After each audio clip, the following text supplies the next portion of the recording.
What's going on, guys, and welcome to episode 584 of #AskGSM here today. I'm Graham GSM Matthews. Hope you guys are doing well and having a great post-Royal Rumble week. I am still fucking tired. I am indeed alive, though. I know before a couple of hours ago I hadn't posted since, I think, Friday. I put up the Wrestle Rant radio excerpts, the Royal Rumble prediction clip from the show that we did on Thursday with Mr. Marceau. I put those up late on Friday, but beyond that, I've been pretty much off the radar. I've been on Twitter and whatnot. I just haven't been able to post any content here on the channel. And the funny thing is, before I left, last week, the week before that, I pre-recorded a whole bunch of shit to put up here on the channel between 2K24 gameplay videos. I pre-recorded Wrestle Rant Ranks episode, which is why I wasn't up yesterday, because I was busy and didn't have a chance to put anything up. So all of that will be up at some point. I put up the #GSM for GM video that I wanted to put up on Sunday. I put it up today. I just literally have not had a chance to do anything. And the weekends themselves are awesome. Got a lot of great content, all of which will be up at some point. The weekends are always awesome. The only thing worse than the travel itself, though, is having to catch up on everything when I get back. So I'm still fucking tired. I'm still in fucking pain, and I still got a lot of fucking shit to do. So bear with me through this process as we go forward here. That is also why the show, we are going live here today with #AskGSM a little bit later than we normally do. I try to go live with these shows around 11, 12, 11 a.m., 12 p.m., on Tuesdays. So if you're a new viewer here to the channel, just keep that in mind. Next Tuesday, we should be back on track. Hopefully, fingers crossed. A lot more stuff I still need to do in the days ahead. Super Bowl this coming Sunday, and hopefully on Tuesday of next week for episode 585, we'll be back on track. But if you do want to send in a question to the show, you could do so by tweeting me on the Twitter machine at WrestleRant with the #AskGSM. Find me on the Facebook page as well, facebook.com/Graham.gsm.Matthews. Drop a comment on the post I usually put up on Monday nights. I put it up a little bit later last night, but the post was still up. We got a couple questions there. Or you can just drop a question on the wall itself on the Facebook page. If I'm, for whatever reason, lacking behind on the post, you could always put it there. Or in the comment section down below. You can always include a question. If you're watching this video after the fact, you can include your question in the comment section down below. I'll include your question in next week's edition. If you're watching live, and I'll get to the chat in a moment, you can also include your questions in the chat itself. I'll get to it at some point as we go through the video here. But yeah, I think we should be back on track with Wrestle Rant Radio on Thursday, Royal Rumble Fallout. Lot to get into with Mr. Marceau on Thursday, so tap in on Thursday as well.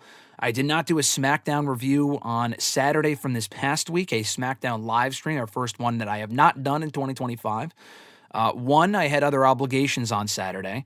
And two, I did not go to the show. I was not actually at SmackDown on Friday as I thought I might be, and kind of worked out well for the better. I went back to my hotel, almost fucking passed out. I was so tired and in so much pain, but worked out for the better. I was not there. It was a nothing show anyway. It was a complete nothing show. But all my reviews, all the content, even the Royal Rumble game details, those who won, I will reach out to momentarily throughout the week.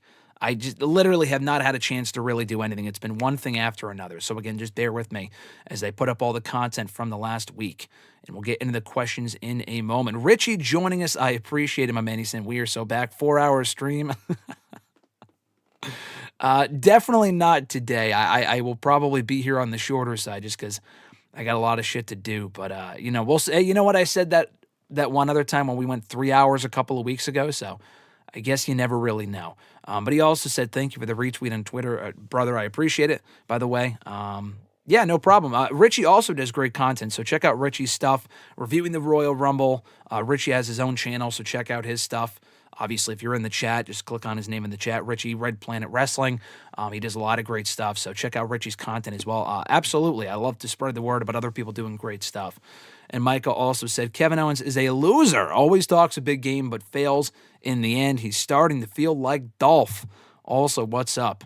Not much, or I guess a lot is up, but, just no more than usual. But Mike, as far as Kevin Owens is concerned, Average Grunt is here. Hey, yeah, he is the Royal Rumble winner. I mentioned him a second ago. Not him by name, but I mentioned the Royal Rumble winners. I haven't even put out the fucking post saying that you won. Like, literally, as soon as the men's Rumble was over, I had to go to the press conference, which we'll talk about because I got a question about that. As soon as that was over, I was instructed to head right to the elevator to go right downstairs. I was the last person in the elevator. I guess those people just wait by the fucking elevator, which is just stupid to me because I'd rather watch the show. We're in the press box. We don't have the window open for some of these shows, so I'm watching on the screen, but also watching in front of me the network feed or whatever, the Peacock feed or whatever we're watching on is like a second or two delayed. But anyway, so my point is, as soon as that match was over and Jey Uso won, my shit was already packed up. I got up and I fucking walked very briskly to the, very quickly, rather, to the elevator for the press conference. So I didn't even have a chance to put the Royal Rumble game winner details together on the website, but Average Grunt did win. He has partaken in the past quite a bit. Congrats on winning. And yeah, Richie said 2025 is the year to get back on track. I'm completely with you on that one. And absolutely, you're welcome for the endorsement. But yeah, that 3-hour stream last time was crazy. It was indeed nuts. We'll see. We'll see if we go that long today. Probably not, but hey, there's always next time. But we'll see how long you guys keep me. As far as the Kevin Owens stuff is concerned, he does really talk a big game. They very much emphasized he was never going to fucking win this weekend, by the way. But they always emphasize that he is, what do they emphasize going into that pay-per-view? That he was 0-5, 0-6 in title matches at the Rumble. He's only won one. And that was back in 2017 when he beat Roman Reigns. Beyond that, he's lost a lot of fucking title matches at the Royal Rumble. U.S. title matches, IC title matches, World Championship matches. Rusty Rage is also joining us. Thank you for joining us. He says, howdy, folks. And Ahmed, literally at the exact same second, also said, what's up? Ahmed, thank you for joining us. Grunt, thank you for joining us. Richie, thank you for joining us. Micah, thank you for joining us. Everyone coming in hot all at once to talk about the Royal Rumble and all this other sort of shit. Rusty said, since I'm here, you can add 30 minutes to the show. Yeah, we'll see. We'll see. I get caught up with the chat stuff, so it takes me a long time to get through the questions that people already sent in, and then I'm talking to you guys in the chat. So that adds on another fucking hour to these videos. But you know what? I don't know if people like that stuff or not. I don't know if you want these videos to be longer. Dylan also here. We got the whole fucking gang here in the chat. Dylan, thank you for joining us. I know he said to me last night, I'll see you on the video. I'll see you on the live stream. And here the fuck we are. But let's see. Richie said, get some damn rest. I can only imagine how damaged your sleep cycle is.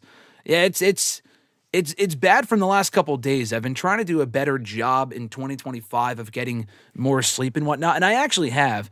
And I was all caught up going into the Royal Rumble, but obviously just the weekend itself, I was busy every minute of every day. From Thursday, I got up at 3:30 for Alexis to drive me to the airport. Daniel Malcolm also here saying hologram, rather. Hologram, like the wrestler, right? Ola, Holla. I think you meant Ola, because that's how you spell Ola. Anyway, hologram, like the AEW wrestler. Anyway, for the one person that recognized that reference. I'll get back to the chat stuff in a second. In a second, you guys are coming in hot. Anyway, so on Thursday, I flew in at 3:30. Or no, I had to leave at 3:30. I woke up at 3:30. We left at 4:15. Stopped to get breakfast real quick. I ate at fucking 4 o'clock in the morning, and took off at 7, I think, because I got to the airport at 5. You have to get there around 2 hours early. And then I had a layover in Detroit, and I was there for 3 hours, and I just needed somewhere to plug my laptop in to use it and get some work done and shit. So I just went in the Detroit airport, and I didn't want to walk farther than where I already was because I already walked a while to get there to that specific gate. Right next to my gate was a Chili's.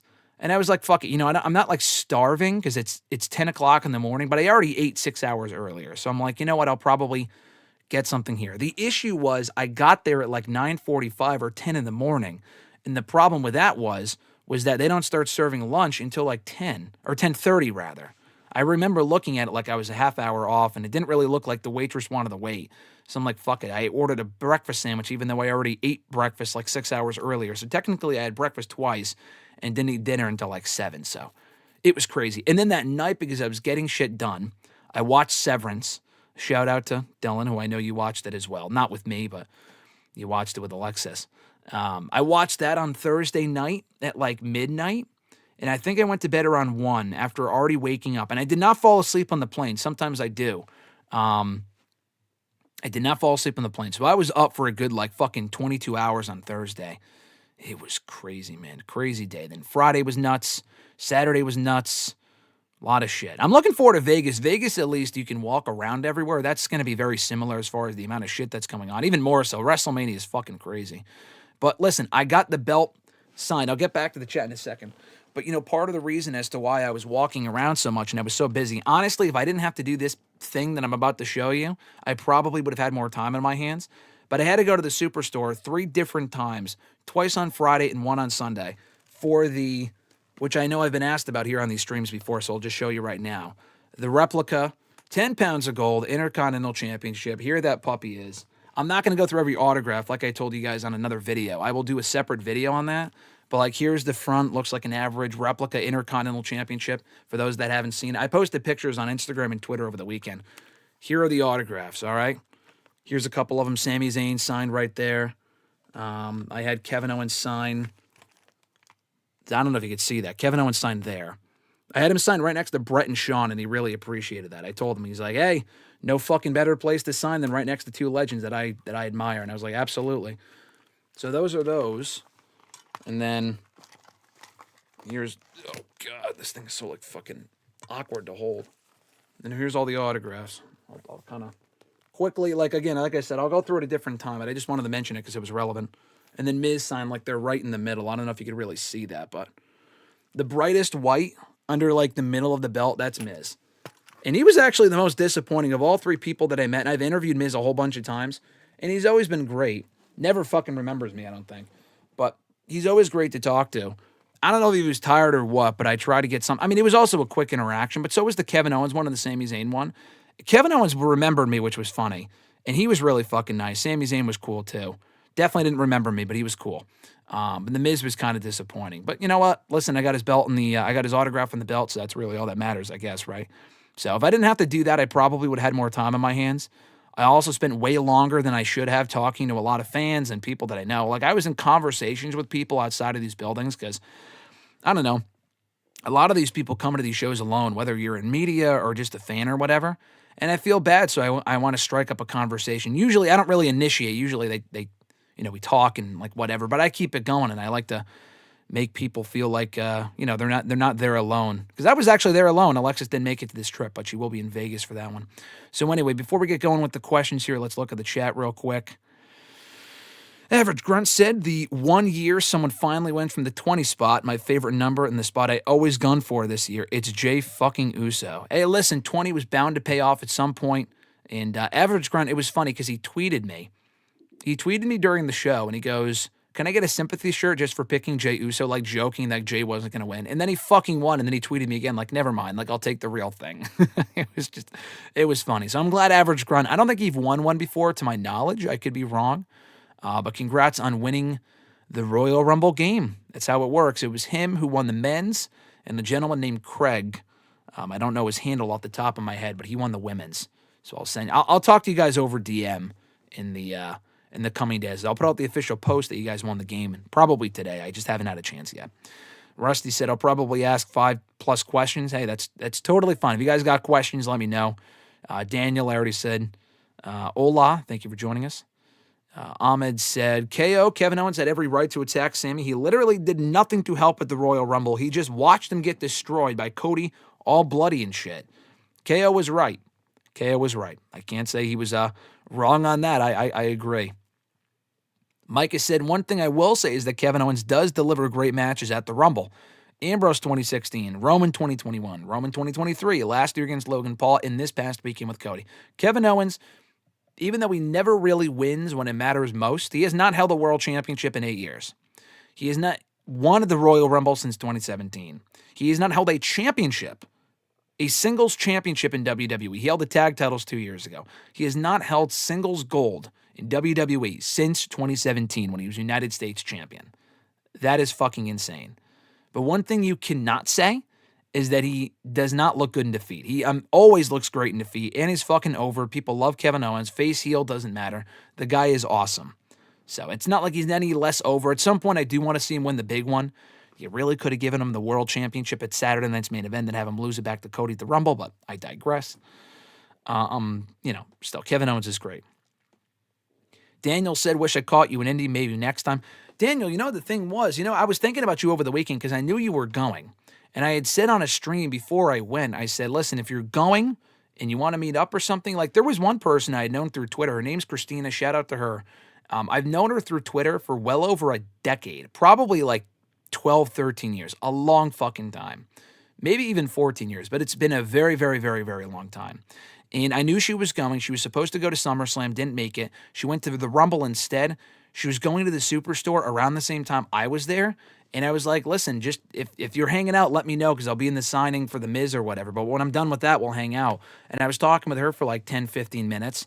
And then I invited her to hit us up with sushi with a buddy of a media buddy of mine.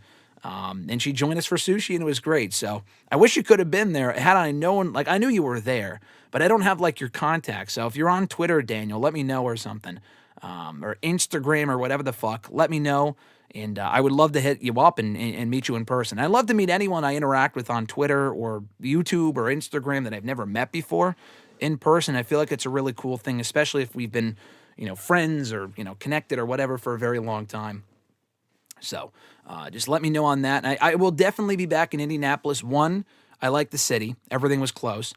And two, they'll be back. They'll be back for like WrestleMania and SummerSlam and other shows in the coming year. So I will totally be back. If you're only from Indy and you're not going to any other shows unless they're in Indianapolis again, then I'll hopefully catch you at the next one. So like I said, please hit me up on like social media. Like on YouTube, obviously I see your name here, but I can't like contact you is the problem.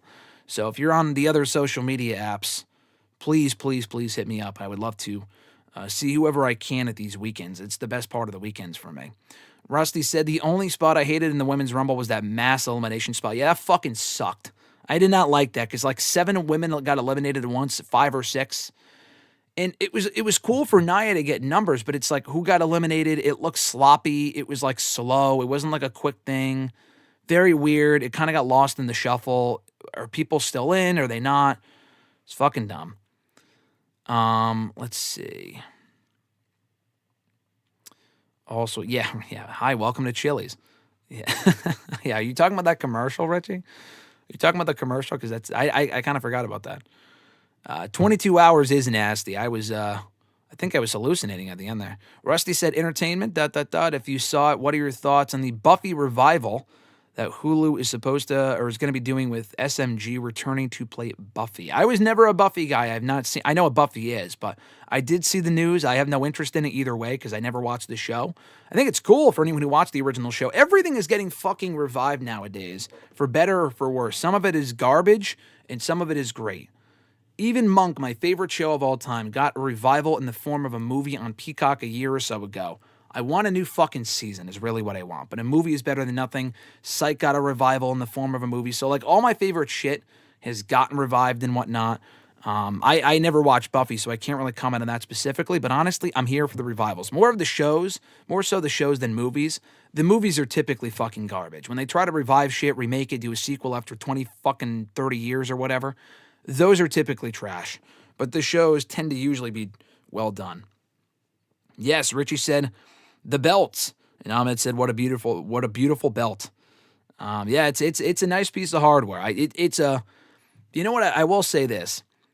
I was going to say it's a bitch to carry around because I don't put it in my carry-on. I have a personal item, which is my laptop bag, and then the shit that I check in, okay? I don't put it in the shit that I check in because, God forbid, what if it gets fucking lost? I would probably kill myself. Let's be honest. You would see no more stream. You would never see me again. If that belt got lost in fucking luggage or I left it somewhere by accident and wasn't able to retrieve it, I'd probably be dead, honestly. Not to be dramatic, but anyway. So I never check it. I just carry it with me. And it's not technically like an additional item.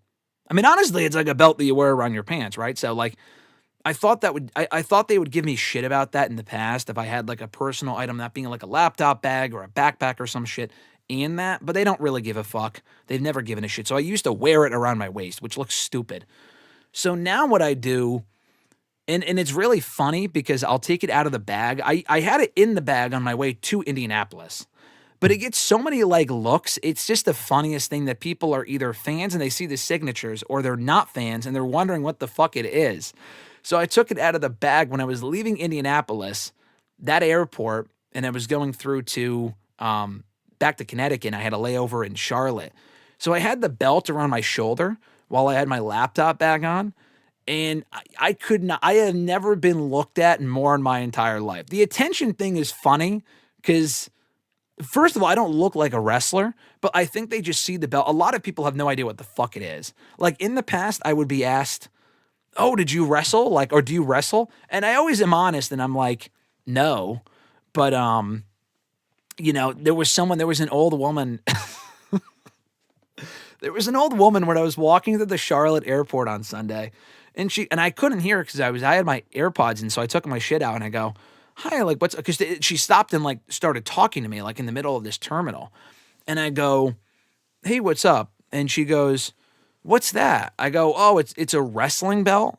And like, I mean, you get whatever. Like, what the fuck am I gonna say? She goes, and I forgot what she's. Oh, like and she started hesitating, and I'm like, "Yeah, like a wrestling belt. I don't know." And she goes, "Oh, that's nice." I'm like, "Oh, thank you." She goes, "Well, congratulations." I said, "You're welcome."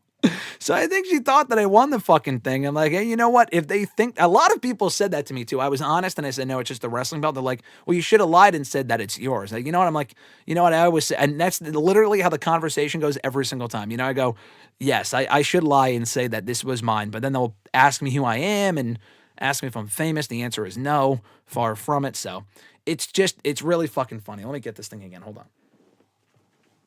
Here's the belt again. Here we go. I love this belt. The funny thing is, deep cut for you, when this was gifted to me, I didn't even want this title. I wanted the United States Championship. I still want the United States Championship, the older one, the one that they used before the one that they have now. I love that belt because I grew up on that. But I thought it would be a good idea. Like people asked me over the weekend, "Oh, was it always your intention to have this signed by former champions?" The answer is no. I had it signed by Cody. I got it in May of 2017. And then in July, I met Cody, and I had Ryback sign it too. I think it was, Ryback was the second signature, by the way. Oh, no, he wasn't. Or was he? No, I didn't have him sign it that day. So, yeah, if I was going to do it at that point, I think I was going to do it, I would have had Ryback sign it because Ryback held it, and he was at the same show. I did not have Ryback sign it. So I had Cody sign it because Cody was the one that brought it back to WWE in 2011. It was after that I thought, you know what? I really should have former champions sign this thing. And that was when I started with the idea of that, like Jericho signed it the next month when I met him. So, yeah, that's where the idea came from. So carrying this thing around always gets me a lot of looks. It's just the funniest shit. Rusty said, "Are you going to get a women's IC belt and get the women to autograph it?" Oh, obviously there's only one at the moment in Lyra Valkyria. I would not. I was only going to get, if I'm ever to get another championship belt, I've always loved the $1 Million Championship as well, by the way. It would be the U.S. I know what you're talking about with the women's belt. I've thought about that. Like, do I have her sign this? Do I get another one? The answer is no, because I don't really want the women's IC belt. No disrespect. It's a nice looking belt. And I want to keep this exclusive to the lineage of this championship, but that might be a great idea for somebody else. I will say that would be an awesome idea for somebody else. Yeah. I mean, Alexis has the Women's World Championship, the white one that Rhea has now. I said to her that she should have the former champion sign that one. I don't think she's really interested. Maybe just Rhea. She's a big Rhea fan, but, we'll keep it to the men's IC title for right now. Richie said, yeah, women's IC title is a good idea. That's a good one. Average Grunt is a first-time winner. Very cool. Very cool. Congratulations again. Micah said, I didn't hate the Jey Uso win that much. The Rumble was stacked and unpredictable. If Cena won or Roman or someone like that, I think it would have been the same old stuff. It would have been the same old stuff. With Cena especially, it would have made sense, and it would have been fine with it. It would have been a cool moment. I don't think he needs to challenge for a world championship at Mania. He still might if he wins the Elimination Chamber. But I don't think he should have had his big moment at the Rumble. You put someone else over, and they did in Jey Uso. I really personally did not have a big issue with it. He also said, it makes it feel like the Rumble, anyone can truly win. I'm predicting Sami Zayn to win next year in Saudi Arabia. I thought that was a joke for a second because I know Sami doesn't typically go over there, but he actually has for the last couple of years. Previously, he did not for like religious reasons and whatnot. I believe not religious specifically, but I don't think he felt like he would have been welcomed there or whatever, or he wouldn't have been. I forgot what the reason behind it was, but he's since been back on those shows. So you can't have an underdog babyface win it every single year, but when it does happen, it's cool. It's cool. Like Cody Rhodes, like we've had a babyface win it the last 3 years, Was Brock technically a babyface when he won in 2022? I guess he would have been, although that Rumble was fucking awful. 2021 was Edge, who was a babyface. 2020 was Drew, who turned babyface. 2019 was Rollins, who was a babyface. 2018 was Nakamura, who was a babyface. 2017 was Orton, who was a babyface. 2016 was a heel, who was Triple H. So, yeah, we have actually had a babyface win it for the last decade, really. For the men, anyway. Not the women have been face and heel, but for the men, it's been a lot of baby faces. So at some point, they should probably have a heel win it. But a Sami Zayn Royal Rumble win, if Jey Uso could win it, I don't see any reason why not Sami can't. Rusty said, well, Shawn Michaels was like that, where even in a loss, he looked better than his opponent. I agree. Richie said, sometimes the title doesn't make the man's. Kevin Owens is in rare air where he's still over no matter what. People buy his character, that he's a tough SOB.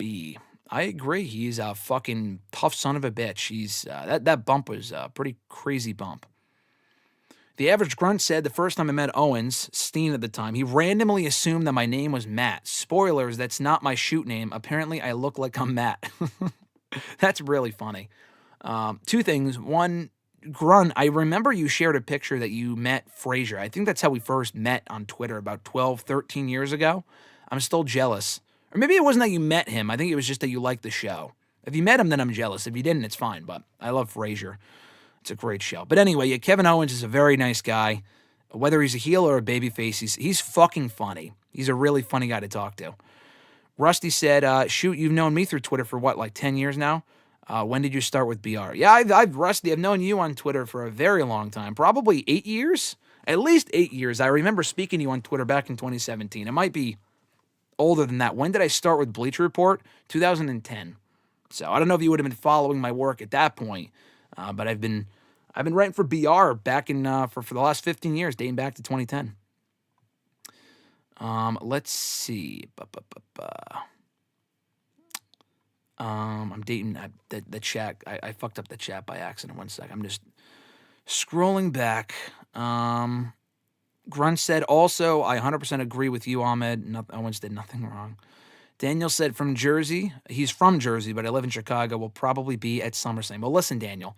Like I said, hit me up on social media, other social media beyond just YouTube. If you're going to SummerSlam, please, please, please let me fucking know.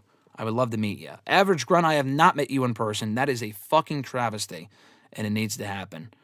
Rusty said, Io didn't even try either. I was hoping Io would win.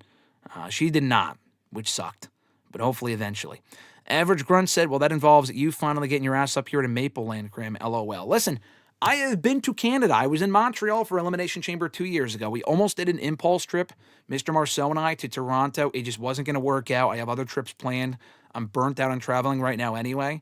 But I might be doing another trip to Disney soon. I know we talked about that a couple weeks ago. Like, that would be funny if we actually did do that. Breaking news, we might actually do that for my 30th birthday in a couple of months over the summer. So it didn't work out to go to Chamber. I haven't been to Toronto in a minute since 2007. I've been to Toronto before, just not in a long time. So at some point, Average Grunt, I don't know what part of Canada you're from. If it was Toronto, that would have been cool, but hopefully at some point I am back there and we can finally meet up. Ahmed said last night proved that WWE with Charlotte was the wrong winner, that they should have gave the Rumble win to Io. I mean, Charlotte wasn't like the wrong winner necessarily. I didn't want to see her win.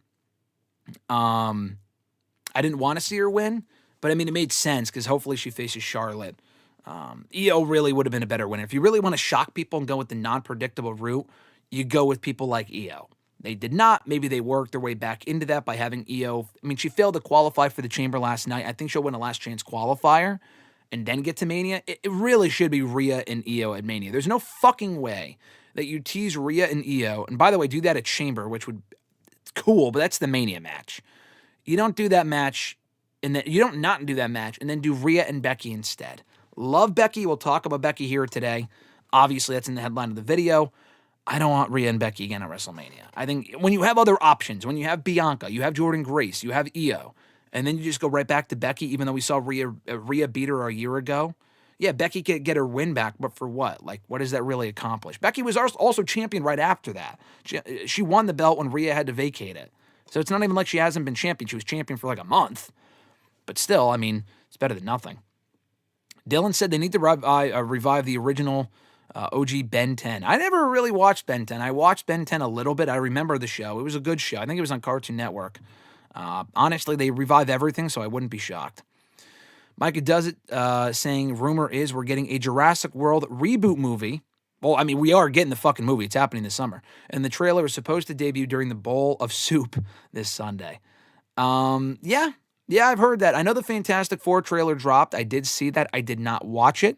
I'm going to watch it later with Alexis. Dylan, can't wait until tomorrow. I'm going to have to watch it before I see you. I apologize, but we could discuss it tomorrow. You probably already watched it anyway. I'm going to watch it with Alexis a little bit later on. Let's see. The Jurassic World trailer I'll watch. The movie is probably going to be fucking garbage. There's no reason to continue making more of those movies aside from money, so I can't say I'm shocked. Richie said, thoughts on Penta touching the floor during the Rumble, but the whole world letting it slide. Dude, I saw that and I was fucking nervous. I was on the edge of my seat and I'm like, dude, don't fuck up, don't fuck up, don't fuck up. And he kind of fucked up because it looked like, I don't know, if both feet touched. It doesn't matter now because they should have let it just go. Like, who gives a shit? But I was like, please just let him continue in the match. That's all I want, please. Rusty said, well, you're not in the age range for Buffy, whereas I am 37 and you are what, like 28, 29? I'm 29, yeah. Buffy was during high school and college for me. Yeah, it was before my time. Micah said, also another rumor is that they're making another Transformers movie. Okay. Thank you, Grunt. I have my phone on my side. You just DM me. I'll look at it after. I appreciate that. Micah said, another rumor is that they're making another Transformers movie with Shia and Megan as the main characters. I hope that's true. I would watch that. I just watched the first one for the first time a couple of months ago. I haven't seen most of the sequels. The first one was good, though. Yeah, if that belt got lost, I'd cry with you. Well, you wouldn't cry with me, Richie. I would just be dead, so. But I appreciate the sympathy. Let's see. Richie said, I went to WWE HQ here in Stamford with some buddies.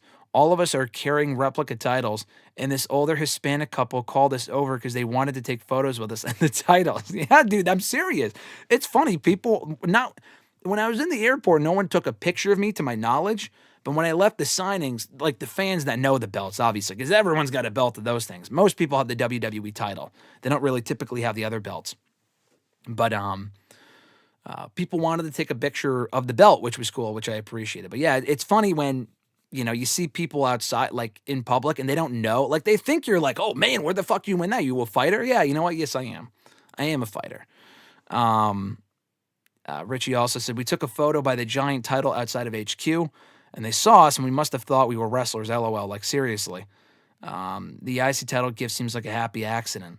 Yeah, Ryback. Yeah, no, Ryback won it. Ryback won it. I did have him sign it. Yeah, it was a happy accident. It was, I don't know if I would have done the same thing with the United States Championship had I gotten that one, honestly. And that one would have been tough. Like, John Cena would have had to have signed it. And I've met John Cena before, but, I feel like, I don't know. I feel like more bigger names have signed this one, actually. So this one's probably harder. Because this one, Triple H has signed it, or Triple H has won it. He's never signed it. Triple H, The Rock, and Stone Cold, they're probably never fucking signing this thing. Well, you can clip this and get back to it if I'm wrong. Stone Cold might be the closest, but only if he does like a WrestleCon appearance. For a lot of money, but if I have to get him, I would. But like The Rock and Triple H don't do signings, especially the fucking Rock. So I will never get this thing signed by those two, I don't think. But I don't know. I guess never say never, I suppose. At least the United States Championship, the WWE one, they never held that. So that would be easier to get signed by like Booker T. Like Booker T has signed this. On the U.S. Championship, he would probably be just as easy. If I were to have the replica U.S. belt, I would not have that one get signed. I would probably just hold on to it. I can't have two different, like, signing journeys going on at the same time. Anyway, JCW555 saying, hey, Graham, everyone. JCW555, thank you for joining us. Appreciate seeing you in the chat. Micah said, you should display the IC belt and get the United States belt to take the shows and stuff. Yeah, not a bad idea. I mean, I do display the IC Championship belt. Usually it's over there. I typically display it. I don't like bringing belts to shows unless I have to. I did it once for one Raw. If I brought it to any other shows beyond that, it was because I was getting it signed that day. The only show I brought this to was Raw 25 at the Barclays Center. And carrying this on the fucking train, having it outside of the venue and shit, was a pain in the ass. So I'll never do that again. It's just they're too heavy and clunky, and you got to carry it. Don't forget it. I also don't want to lose it, get any shit on it. You know what I mean? So, yeah, I display this anyway. Someone asked me the other day, "Oh, do you have a case for it?" No, I don't have a case for it because all the signatures are on the back too, so you kind of have to have a revolving case or some shit like that, which I don't have. So I don't know. Richie said David Arquette. I'll get to the scheduled questions momentarily. I know we have a lot of people in the chat, which I appreciate. Richie said David Arquette should win the Rumble next year. I only say this because I'm really salty that Saudi is getting the PLE. Yeah, me too. I'm not going. Everyone that I talked to that went to the Rumble as part of the media stuff were like, we're not fucking going to that. Where the fuck are we going to the Rumble? And they don't give a fuck about us anyway. They don't really care. But, yeah, I'm not going to Saudi for the Rumble. Maybe I'll just do something else instead. That'll be my first time home watching the Rumble since 2022, which isn't a bad problem to have. Maybe we can all just watch. Maybe next year we can have a Royal Rumble watch party. Maybe we can all watch it. Maybe we could do a live. Alexis kind of brought that up when we were speaking last night. Maybe I could do a live stream while I'm in the press box. And a lot of people do. I think the live reaction thing is kind of goofy. I'm not a TikTok person really and stuff like that. But if we had a stream going, I'm doing work during the pay-per-views. That's probably not going to happen. But next year, if I'm home and I'm not doing work during the show and I'm not there, maybe we could do a stream during the Rumble and we can all react together. That would be cool. Let's see. Average Grunt says, well, Orton was a heel at the time because he was with the Wyatt family. Ahmed said the same thing. I forgot about that. You're right. He technically was a heel. They reacted to it like he was a babyface. But yes, technically he was a heel. I forgot about that. Micah said, which would you rather have take? The iShow Speed Spear from Braun Breaker. One for $15,000. If I were to take that spear, he's asking me which would I take in exchange. $15,000, 2 tickets to 2 future WrestleManias of your choosing in the first 5 rows. 3, spend 3 days. Spend 3 days what? At a WrestleMania or something like that? Probably the $15,000 for sure. The future, I've been to enough Manias. If I don't sit front row for a Mania, I won't complain. I've been on the floor for Mania, so that's totally fine with me. I just want a fucking chair. You know what I fucking want? A chair. I've been to so many of these shows in the last 17 years. I have a chair. I have a Money in the Bank chair from Money in the Bank 2019, but not because I bought it online after the fact from WWE. I didn't actually get it in the building. I want a fucking chair, okay? Dylan said, Kevin, AJ, and Finn all deserve one final run of the top title. They're some of the best talent WWE has and deserve another run, especially Finn. I agree. With 2 titles, it can happen. AJ I would take before Finn and Kevin because AJ's probably going to be done before them. So I would rather see him as world champion first. But Kevin and Finn, I also agree with that would be cool. Mike Does It says, with your favorite WWE... Oh, 3 days with your favorite WWE superstar, which would you choose? Okay, that's what you meant. No, I'd still take the $15,000. My favorite WWE superstar are CM Punk and William Regal. I've met them both. Could I spend 3 days with them? Sure, but I'll take the $15,000. Sorry, Punk. Sorry, Regal. Average Grunt also said, Frazier, no, he hasn't met. Love the show, though. But I did meet Christopher Lloyd before you, which I knew you were jealous of for years. Yes, that's what it was. It was Christopher Lloyd. I was very fucking jealous. That was all. I got to meet him a couple times. He's awesome. The favorite actor of all time. And I have his signature. You think this is cool? I mean, this is much cooler, but I also have a hoverboard that I got for Christmas. That's not a real hoverboard, obviously, but it's the hoverboard in Back to the Future 2.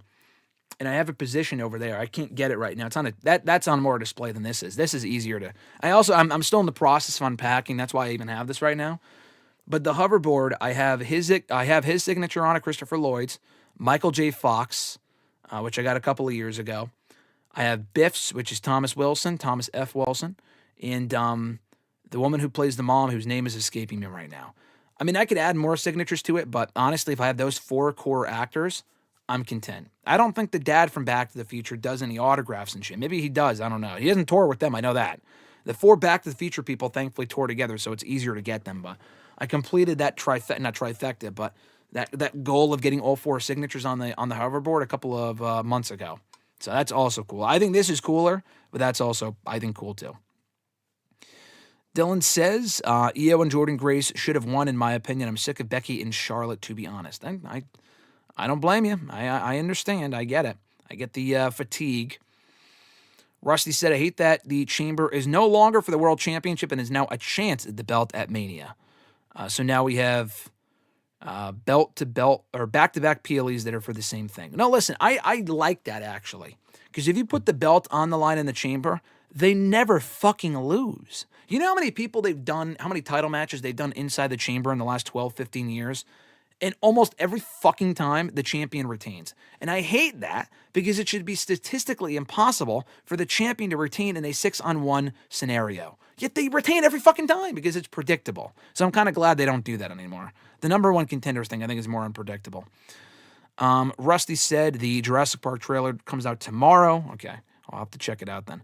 JCW555 said WWE have done Charlotte absolutely no favors with her booking. People were already tired of her getting handed title shots over and over. I mean, she didn't get handed a title. I mean, in real life she did. In the booking, she won the Rumble. So it's not like she just came back and got a title shot, which has happened before, by the way. I think the issue with Charlotte, she's just a better heel. She was gone for over a year, and she still got fucking booed on Saturday and Monday. And her mic skills are just fucking awful. I tweeted this last night. I think Charlotte is great. I've said that before. Charlotte, I think, is an excellent talent. I've interviewed Charlotte a few times. She was great. She was very genuine. She was very honest. Her promos are just fucking awful. They're awful. Her delivery is just not good. What she is saying is fine, but her delivery sucks. And you would think after a decade she would have gotten better, but she just hasn't. I don't know. Do I watch Cobra Kai? Ahmed says. I do not. I have not watched the show. But I heard it's good, though. I know Britt Baker made a cameo on the show. Rusty said, I'm bummed out Transformers 1 didn't do better in theaters. That was a damn good Transformers movie. I thought the same thing about Bumblebee. I didn't see Bumblebee, but I did watch Transformers 1 with Dylan, actually. I thought it was a great movie, and I'm not even a Transformers fan, but I thought it was a great movie. Average Grunt said, awesome, just don't read it out loud on stream, please. I will not. But I'll look at your DM afterward, and I'll reply to you. Terrell said, if I mispronounce your name, I apologize.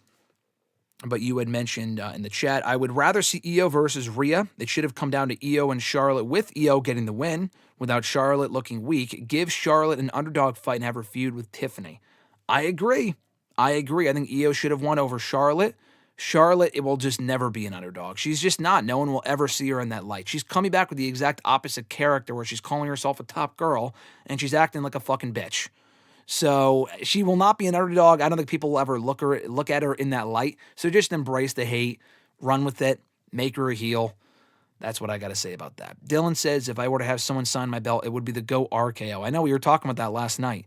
Having Randy Orton sign that would be very cool. If you can only have one signature, I think having it be Orton would be a pretty good pick. Average Grunt said, left my Hitman glasses in a taxi during SummerSlam 2019 weekend. Oh, that sucks. That sucks. I always like double check to make sure I have everything before I leave an Uber specifically. But transportation, flight, train, anything. I always like check my pockets, look at the seat. Did I drop anything? No? Okay, cool. Richie said live watch party would be sick. All right, cool. Rusty said, ever thought of getting a Discord? I have not. Maybe at some point. I just like doing these streams and talking to you guys while we record here. But, not a bad idea. Rusty mentioned Leah Thompson is her name. Yes, Leah Thompson. Her name escaped me for some reason. Average Grunt said, I would have asked the question this week, but it was going to be, and I shit you not, Graham, about asking whether you think anyone would ever win from the 20 spot. So Jay Uso kind of blew that for me. You know who's never won from the 17 spot? In the men's Rumble, the women's Rumble that happened with Charlotte 5 years ago, 17. We've had, 40 fucking Rumbles, close to it? No one has ever won from 17, which is why I could never win my Royal Rumble game, my own Rumble game, for almost a fucking decade. I lost every fucking installment of my game until 2020 when Charlotte won in the Women's Rumble. I would always pick 17 and I would lose every fucking time. But I finally won, so after I won, I did not get myself a shirt. I gave a shirt to the runner-up, and then I finally backed out. And I do not partake in my Rumble game anymore. I finally won, and I said, okay, I'm retired. Richie said, y'all remember that loud pop from Elimination 2012 when Santino almost pinned Daniel Bryan for the World Heavyweight title? I do remember that. That was a very cool moment. Santino was never going to win, but people really did think for a moment that he was going to. They had the crowd in the palm of their hands. Younger me was screaming so many obscenities. I didn't want Santino to win, but it was a cool, that the rest of that match was pretty forgettable, but the finish was memorable, though. Richie also said that Charlotte Rhea segment was snoozeville. I do not want to see that match again. They've had a great feud. There's nothing to accomplish from Rhea finally. I mean, she already beat Charlotte. Charlotte's beaten Rhea a million times. Yeah, they're 1-1 at Mania, but I don't need to see that feud again. Dylan said Transformer was great. I can vouch for Graham. It was a very good movie. And finally, Grunt says, now if they ever go back to having one world title for the men and women, the Chamber will have no purpose and might as well be retired. Yeah.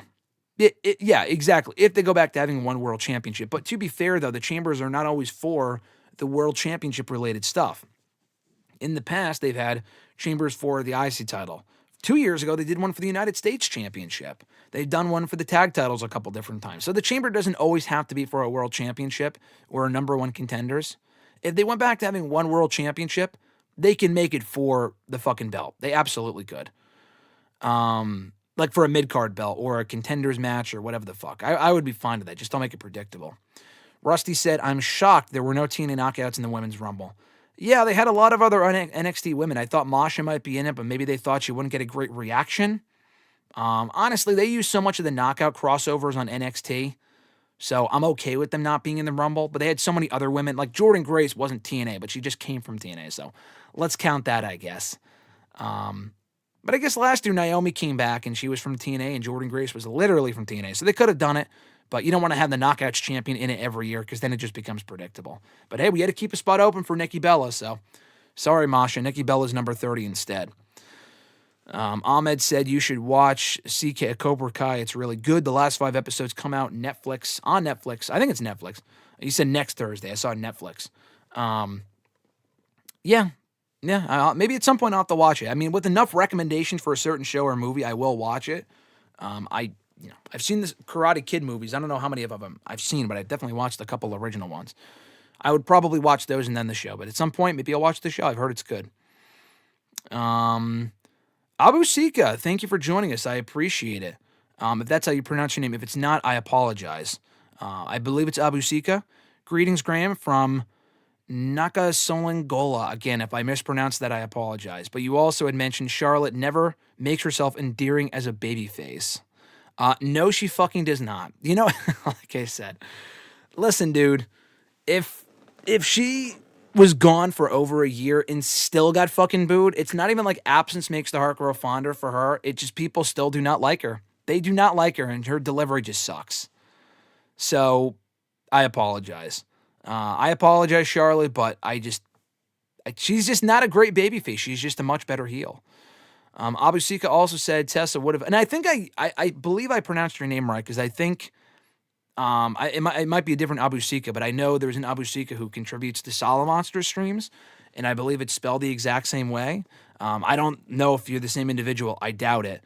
But if you are, welcome to the channel. But thank you for sending in these comments. You had said Tessa would have gotten a crazy reaction at the Royal Rumble. Yeah, she would have.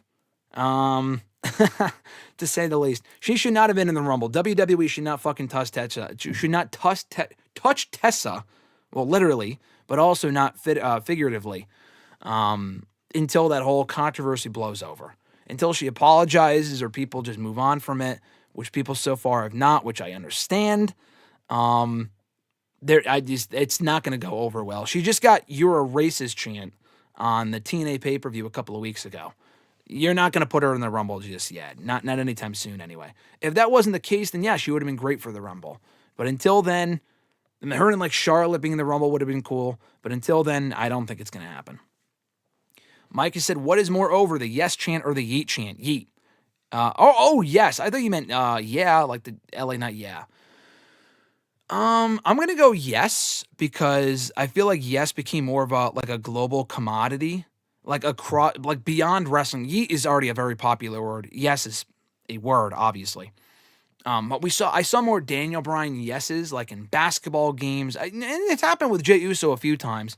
But Daniel Bryan, I feel like it was a bigger phenomenon worldwide than Yeet is. But Yeet is more popular. Like, when you go to the shows, Yeet is more over than yes. The Yeet chants are louder. But yes, like worldwide, I feel like is a bigger deal. The Daniel Bryan yes. Ahmed said thoughts on the glitches last night. They fucking sucked. They were fucking awful. I thought it was the Wyatt 6. Everyone said, I think it's the Wyatt 6 and whatnot. And I'm thinking, nah, this is happening too much for it to be the Wyatt 6. And it fucking sucked. It was bad. Like by the end, we're watching the show and we're like, man, this is just end the show already. This is almost unwatchable. It was bad. So hopefully they fix it for next week. And they've been on Netflix for a month, so I don't think it's going to be a weekly thing, but it was fucking annoying though. Are you excited for Stranger Things 5 this year? No, because I haven't seen the rest of the show, but that's actually on my / Alexis's list. I have a whole list of shows for us to watch and whatnot. I've been wanting to watch it since someone recommended it to me a decade ago. So she wanted to watch it with me. We will watch it together, and we will watch it soon. Probably on the sooner side so we can get through the show. I know there's a lot of episodes, but I want to get through the show so we can watch the new season later this year. So I am looking forward to it only because I want to watch the show, which we will probably watch very soon. Abu Sika says, yes, that is me from Solid Monster Streams. He even has a super chat named after me. Yes, I'm aware. Listen, I'm the biggest. I'll tell you this. I don't tell this to my contemporaries, and there's a lot of people, I think, other media people that go to these shows like I do that do great work. And I catch some of it. Like I'll catch some of their interviews and whatnot. The only wrestling content creator, streamer, media person, whatever, whose shit I watch, like all of the streams, all of the podcasts, everything, is Solomonster. I've said that before. He is literally, and he's a great dude, and I've met him a whole bunch of times. Very nice guy, and he's helped plug my shit and whatnot. He's fucking great. Listen, he's an awesome dude, but he is the only guy whose content I will watch, like all of it. So I'm aware of the Abu Sika super chat. He's mentioned you a million times because you'll donate like a fucking $100 or some shit. You're a madman, dude. You're fucking mad, or whatever. How much it's not even 100. It's got to be like $300 or whatever you do. And that's so like you're basically like a celebrity to me. Ahmed said, Ahmed, I'm your biggest fan. Listen, I'm your biggest fan, Abu Sika, as well, because I see your chats on these streams and like, man, he's a fucking madman. And Solid Monster deserves it. He does great work. And yes, you do. Is it the Abu Sika bomb? Is that what it is? It's like something like that. Or that's somebody else. Someone has a super chat bomb, and like they you donate like $400 or $500 to his stream, and then he I don't know. You can correct me in the chat, but I don't know. But whatever it is, it is funny. So that's cool that you're joining us. I didn't want to just assume that you were the same Abu Sika, and then I'm like, it's not everyone, it could be, I don't know. I didn't want to just assume that it was the same person, but that's very cool that it is. Thank you so much for joining us. I appreciate it. Dylan said, I thought the glitches meant Retribution was making a comeback. Yeah, that would be awful. That would be fucking terrible. I know Dylan made that comment when we were watching the show last night. That would be awful. I think that's ABK, LOL. Yeah, ABK. The ABK bomb. Yeah, that's what it is. That's the super chat. But yes, what's the other Abu Sika super chat? Like, what is it exactly? I'll remember if you tell me. Rusty said, I was probably that person who recommended it. You were one of the people that recommended it, but actually it was Nick, a friend of mine named Nick Torres. He's been on these chats before. Nick T, great guy, friend of ours, very good friend of ours.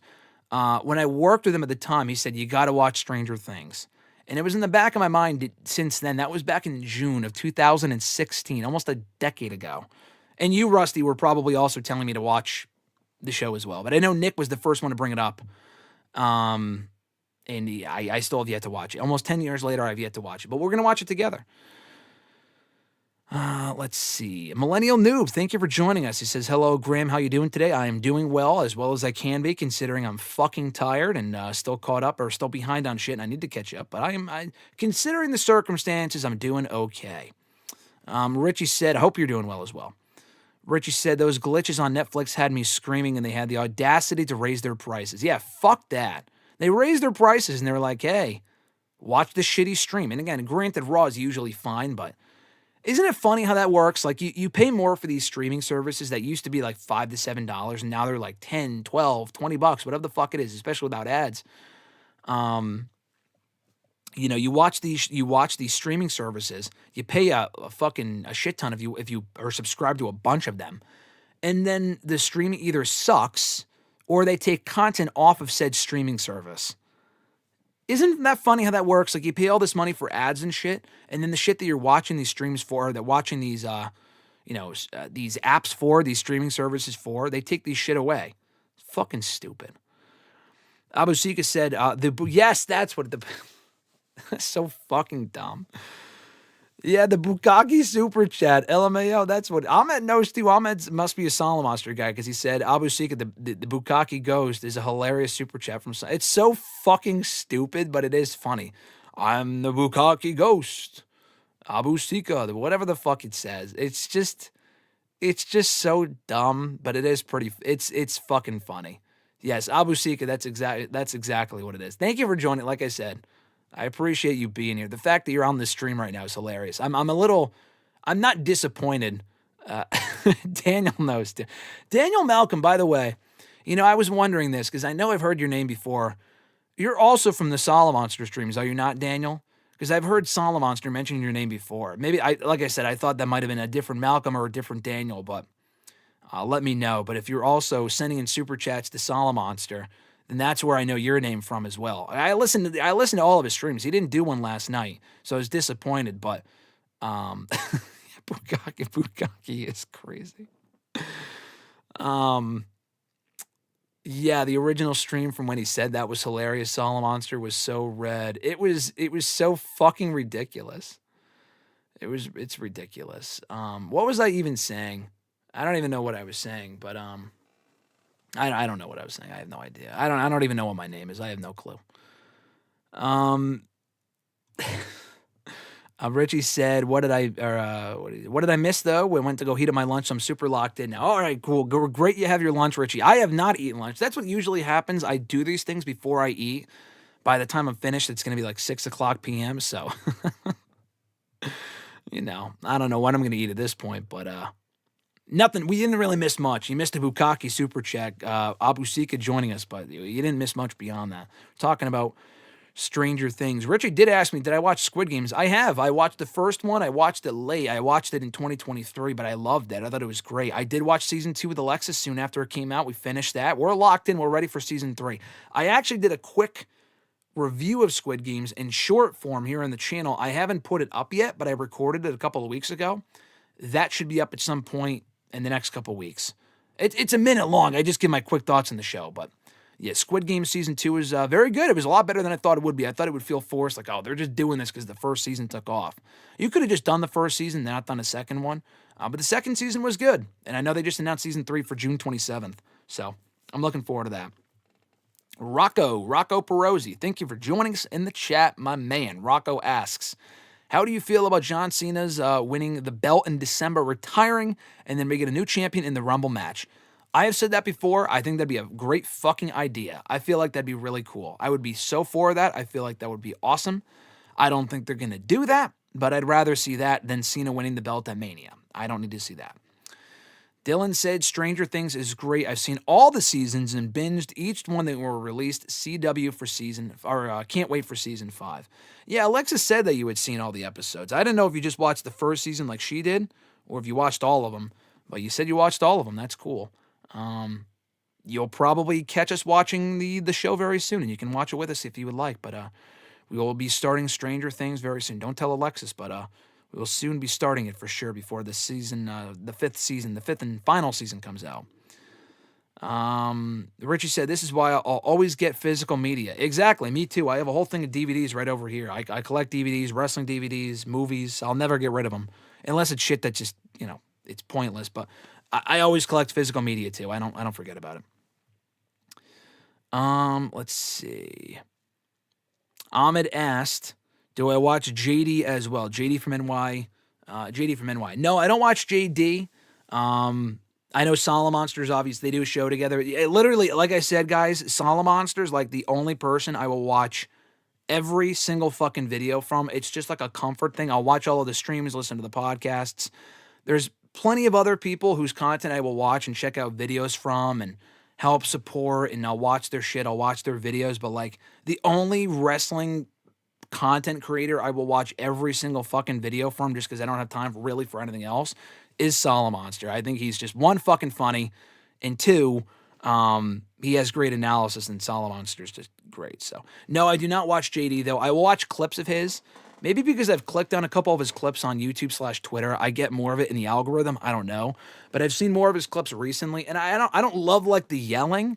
I mean, I'm over the top too. I don't love the yelling from JD, but I do think he has good analysis. I feel like he's made more, like it's not just rage baiting shit. Like a lot of his stuff, especially with AEW, I feel like makes sense.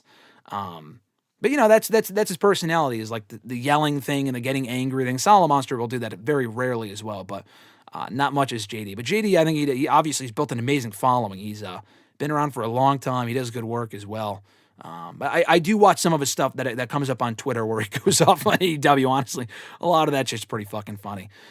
Yes, okay, so it is the same Daniel Malcolm. He said, yes, that's me. Did Cena seem heelish to you in the press conference?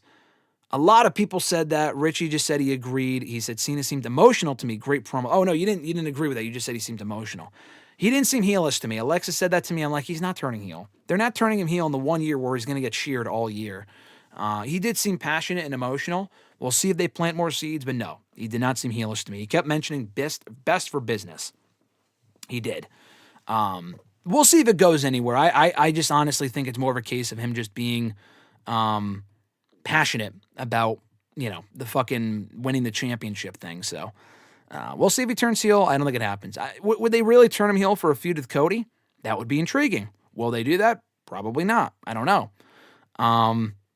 But yeah, I'm curious to see where that goes. So now we get to the scheduled questions. I spent, let's see, how long were we chatting there? An hour. We were talking for an hour, but now I finally get to the first question that someone sent me ahead of time. You guys are great, though. Thanks to anyone tuning in. Thanks to anyone chatting in. You guys are awesome. Dylan said, I think it'll be heel Cody versus face Cena at some point, but definitely not heel Cena.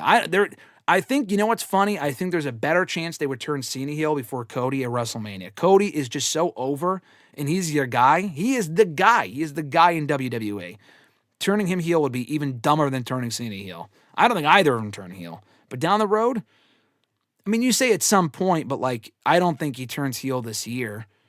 So if Cody's not turning heel this year, then we're never getting heel Cody, babyface Cena. But that would have been great 5 years ago. When Cody was in Ring of Honor, that Cody, if he wasn't as over as a babyface as he is now, that would have been amazing. But it's not going to happen. Homelander Cody versus the Doctor of Thugonomics, Richie says, that would have been fucking awesome. It is not happening. I'm sorry to break it to you guys. That's not happening. Ahmed said, I know not a lot of people are fans of him, but trust me, the reason why he's yelling is because he really cares about the product. No, I know. Listen, I think JD does good stuff. He's very passionate. I think Solid Monster is more of my taste as far as how he approaches things and whatnot. But JD is he's very passionate. It's not that he doesn't care. And like I said, he's got to be, right? The most successful wrestling YouTuber out there. He's got to be. He has grown his channel tremendously in the last 5 years alone. I've never met the guy. I've never interacted with him. But he has built an amazing following. And for that alone, he has my respect. The content he does, I'll just check out. I don't sit through the streams, but I will check out. Because I can't do both him and JD, or him and Solid Monster. I just watch a lot of Solid Monster stuff, and I've been locked in for over a dozen years now. But with JD, when he pops up on my timeline with his clips and shit, I will watch pretty much all of them, because whether it's about WWE or AEW, I'll watch most. Yeah, yeah, he's very passionate about his AEW hate. And it's not anti-AEW. He just wants the product to be better. Because I think people were calling him pro-AEW and fuck WWE for a long time. It's not, he has hate for AEW, but a lot of it makes sense, though. He's just not shitting on stuff that doesn't make sense. If there's something to praise, he will praise it. From what I've seen, I don't watch all of his shit, so maybe I'm wrong, but I don't know. I feel like, to JD's credit, he's not, to me, a big clickbaity person. Maybe he was, but from what I see now, he's not, and everything he rants about makes sense. Richie also said Maven might be the most successful wrestling personality on this platform, but perhaps for the format that he brings, he might be on the money about Solid Monster. Well, I was talking about JD. Solid Monster is more of the podcast guy. Solid Monster has got to be the most successful podcaster in wrestling. The most successful wrestling personality. like media personality has got to be Chris Van Vliet. I mean, Chris Van Vliet is just on another fucking level than any of us, any single person producing content. I know he just does interviews, not really review shit. And I chatted with him at Rumble Weekend. We were in the same elevator, and he said hi, and we spoke for a little bit. He's a nice guy, and he also remembers me at this point, which I take that very seriously. Like, if someone were to remember me and I'm very forgettable, I appreciate that, and you have my respect for life after that, honestly. But anyway, I would say it's Chris Van Vliet, Solid Monster, JD. Like, as far as YouTube goes, he's non-Chris Van Vliet. He's probably the most successful. Podcasting, Solid Monster is the most successful. Overall, like, if you include wrestlers, then it's Maven. Got to be Maven. Maven's channel, like, he does. He's figured out the formula. He does a great job.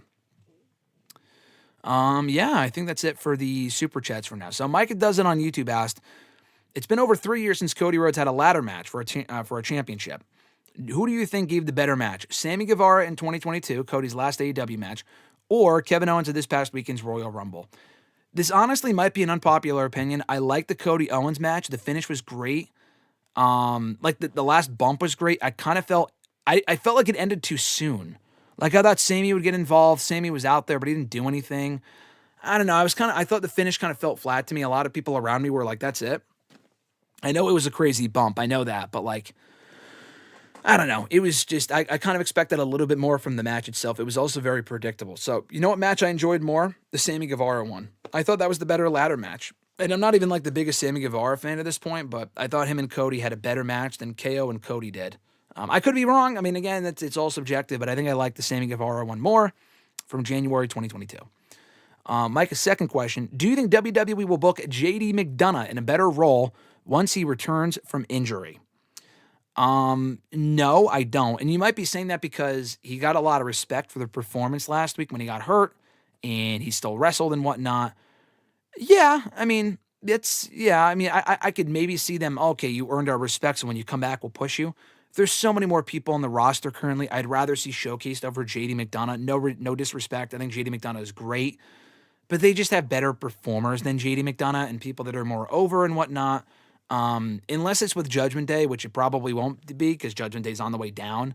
I don't think JD McDonough is getting a push when he comes back. I just don't see that. So, he is a talented dude. So maybe he breaks off on his own. But there's so many other people that they're pushing and will be pushing soon that I just don't see it happening. But I would like to see people respecting him a bit more, at least as far as his in-ring work is concerned, because he went in there and had a fucking crazy performance in that match. So hopefully he's a little bit more like, okay, like I got some respect for this guy when he comes back.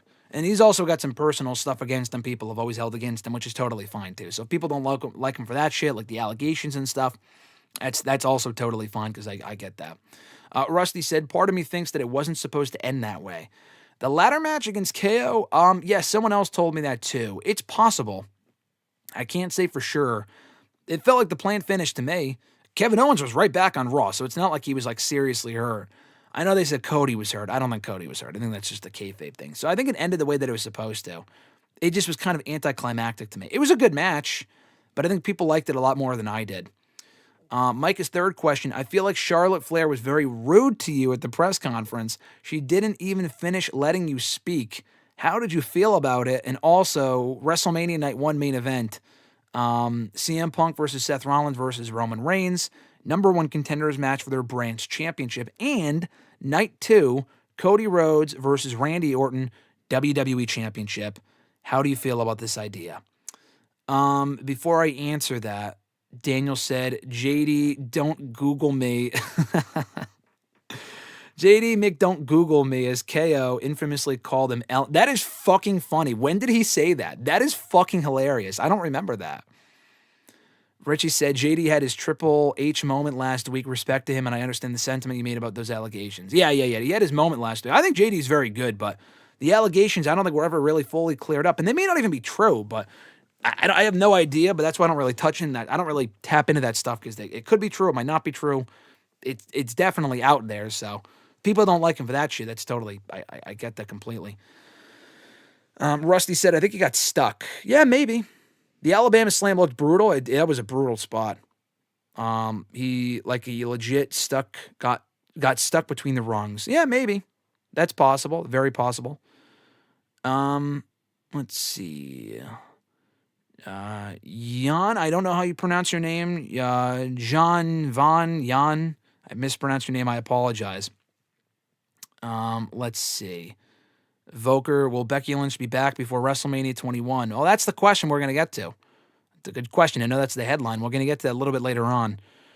Daniel said he called JD that during an NXT segment. Oh, a while ago, right? Wasn't that like when Kevin Owens was hosting like the Kevin Owens Effect or the Kevin Owens Effect? The Kevin Owens show a while ago. Yeah, I mean, I totally forgot about that. That's pretty fucking funny. I'll get back to the chat stuff in a second. But as far as the Charlotte thing, was she rude to me at the press conference? Yeah, so she was. She didn't let me finish my question. But honestly, I was okay with that because I thought she was in heel mode. Now, if she's not supposed to be a heel, then that was kind of fucking rude because she was nice to everyone else. And I asked her like a legit question. I asked her, if you missed a press conference, I asked her, what does this new Top Girl attitude mean? We've heard a lot of rumblings about it. How is Charlotte different in 2025 than Charlotte in 2023? Before I could even finish, she cut me off. And it's not like I was speaking for a minute, so I don't really know why she did that. And yeah, she was a little rude, but again, that was the point because she's supposed to be healed and cool. But if she or WWE are just fucking delusional to think that she's going to be a babyface, then that was unnecessary. So yeah, I didn't have an issue with it in the moment, but I kind of thought back on it thinking, well, if she's supposed to be a babyface, then she probably shouldn't have fucking done that. But, whatever. She's got to pick a lane and stay in it. She can't get sympathy, but also say, I'm self-made, get paid, top paid, get self-made, whatever the fuck. Like, okay, either be a bitch or don't be a bitch. I don't really understand what she's trying to go for there. Anyway, so the second part of your question, the CM Punk Rollins Roman, number one contenders match for their brands championship. I don't think we get that, honestly. I don't think you do a number one contenders match at Mania with those three guys. Unless it's for a belt, I don't see them doing that. I would rather see Rollins and Roman and then Punk do something else, personally. I'd rather see Rollins and Roman and then Punk go on to win the Chamber, face Cody at Mania or whatever the fuck. I just feel like it's a much stronger match. You're not going to do a number one contenders match in the main event of Mania night 1, unless it's for a match on night 2, which I don't think would happen anyway. And then Cody Orton WWE title night 2 as a main event. I think that's great. I would like to see Charlotte and Tiffany main event. I think you can get the women back in the main event. I think that'd be cool. Roman and Rollins as a main event would be cool, non-title. I don't think they would have that close, but it's possible. Give Rollins his main event. I feel like if Cody were to I think Punk's going to face Cody. So if we get Punk and Cody, then it's going to be Punk and Cody on night 2, not Cody and Orton. I also think we're getting Orton and KO at Mania because KO looks like he attacked Sami last night. So I think we're getting KO and Sami at Elimination Chamber. They're going to do that now. And then they're going to get back to KO and Orton at WrestleMania. So I don't mind your idea, but I don't think they're going to do that. I'd rather see Rollins Roman night 1. I don't know if it's going to be main event, but I feel like you should do that match. And then Cody and Punk. And then Orton and KO. Because Orton has not come back yet. If he was, to get Orton and KO out of the way for Elimination Chamber, they would have already done it. Maybe they do. Maybe he attacks Sami on Monday, and then Sami's out, and then Orton comes back and faces, Owens at Elimination Chamber. But then what does Orton do at Mania? I don't know. It's kind of tough to say. So I feel like that's where we're going with this. Ahmed said it was the Braun JD KO segment. JD McDonough, Kevin Owens, and Braun Breaker. Oh, yeah, so it was on, that was like years ago. I totally forgot about that. If he said that, I must have missed that because that's pretty fucking funny. JD, Mick, don't Google me. That's really funny. Millennial Noob said, do you see Asuka and Becky returning before or after Mania? Well, I'll get to Becky later. Asuka, I think she'll be back after Mania. If she's not doing anything at Mania, I think she'll be back. If she was going to be back, she would have been back in the Rumble. So I'm going to say Asuka returns after WrestleMania. Ahmed said Charlotte was an asshole for that. Yeah, I mean, again, if she's supposed to be a heel, then that's fine. I get it. And I've interviewed her before, and she's been really nice. And I don't know, it wasn't really, it was fucking weird. I don't know. Dylan said what Charlotte said answering your question at the press conference was so cringy, LOL. I mean, it was fine. Again, if it was in character, it was fine. But she was like crying a second before that. So she went from being all emotional to then being a bitch like 10 seconds later. I'm like, the fuck happened here? Like, was it a bad question? Like, where did that come from? And you know what I was also thinking too? Because we found out about the Andrade Charlotte divorce on Monday. And that it sucks. A very sad, unfortunate situation. Maybe it's for the better. Who knows?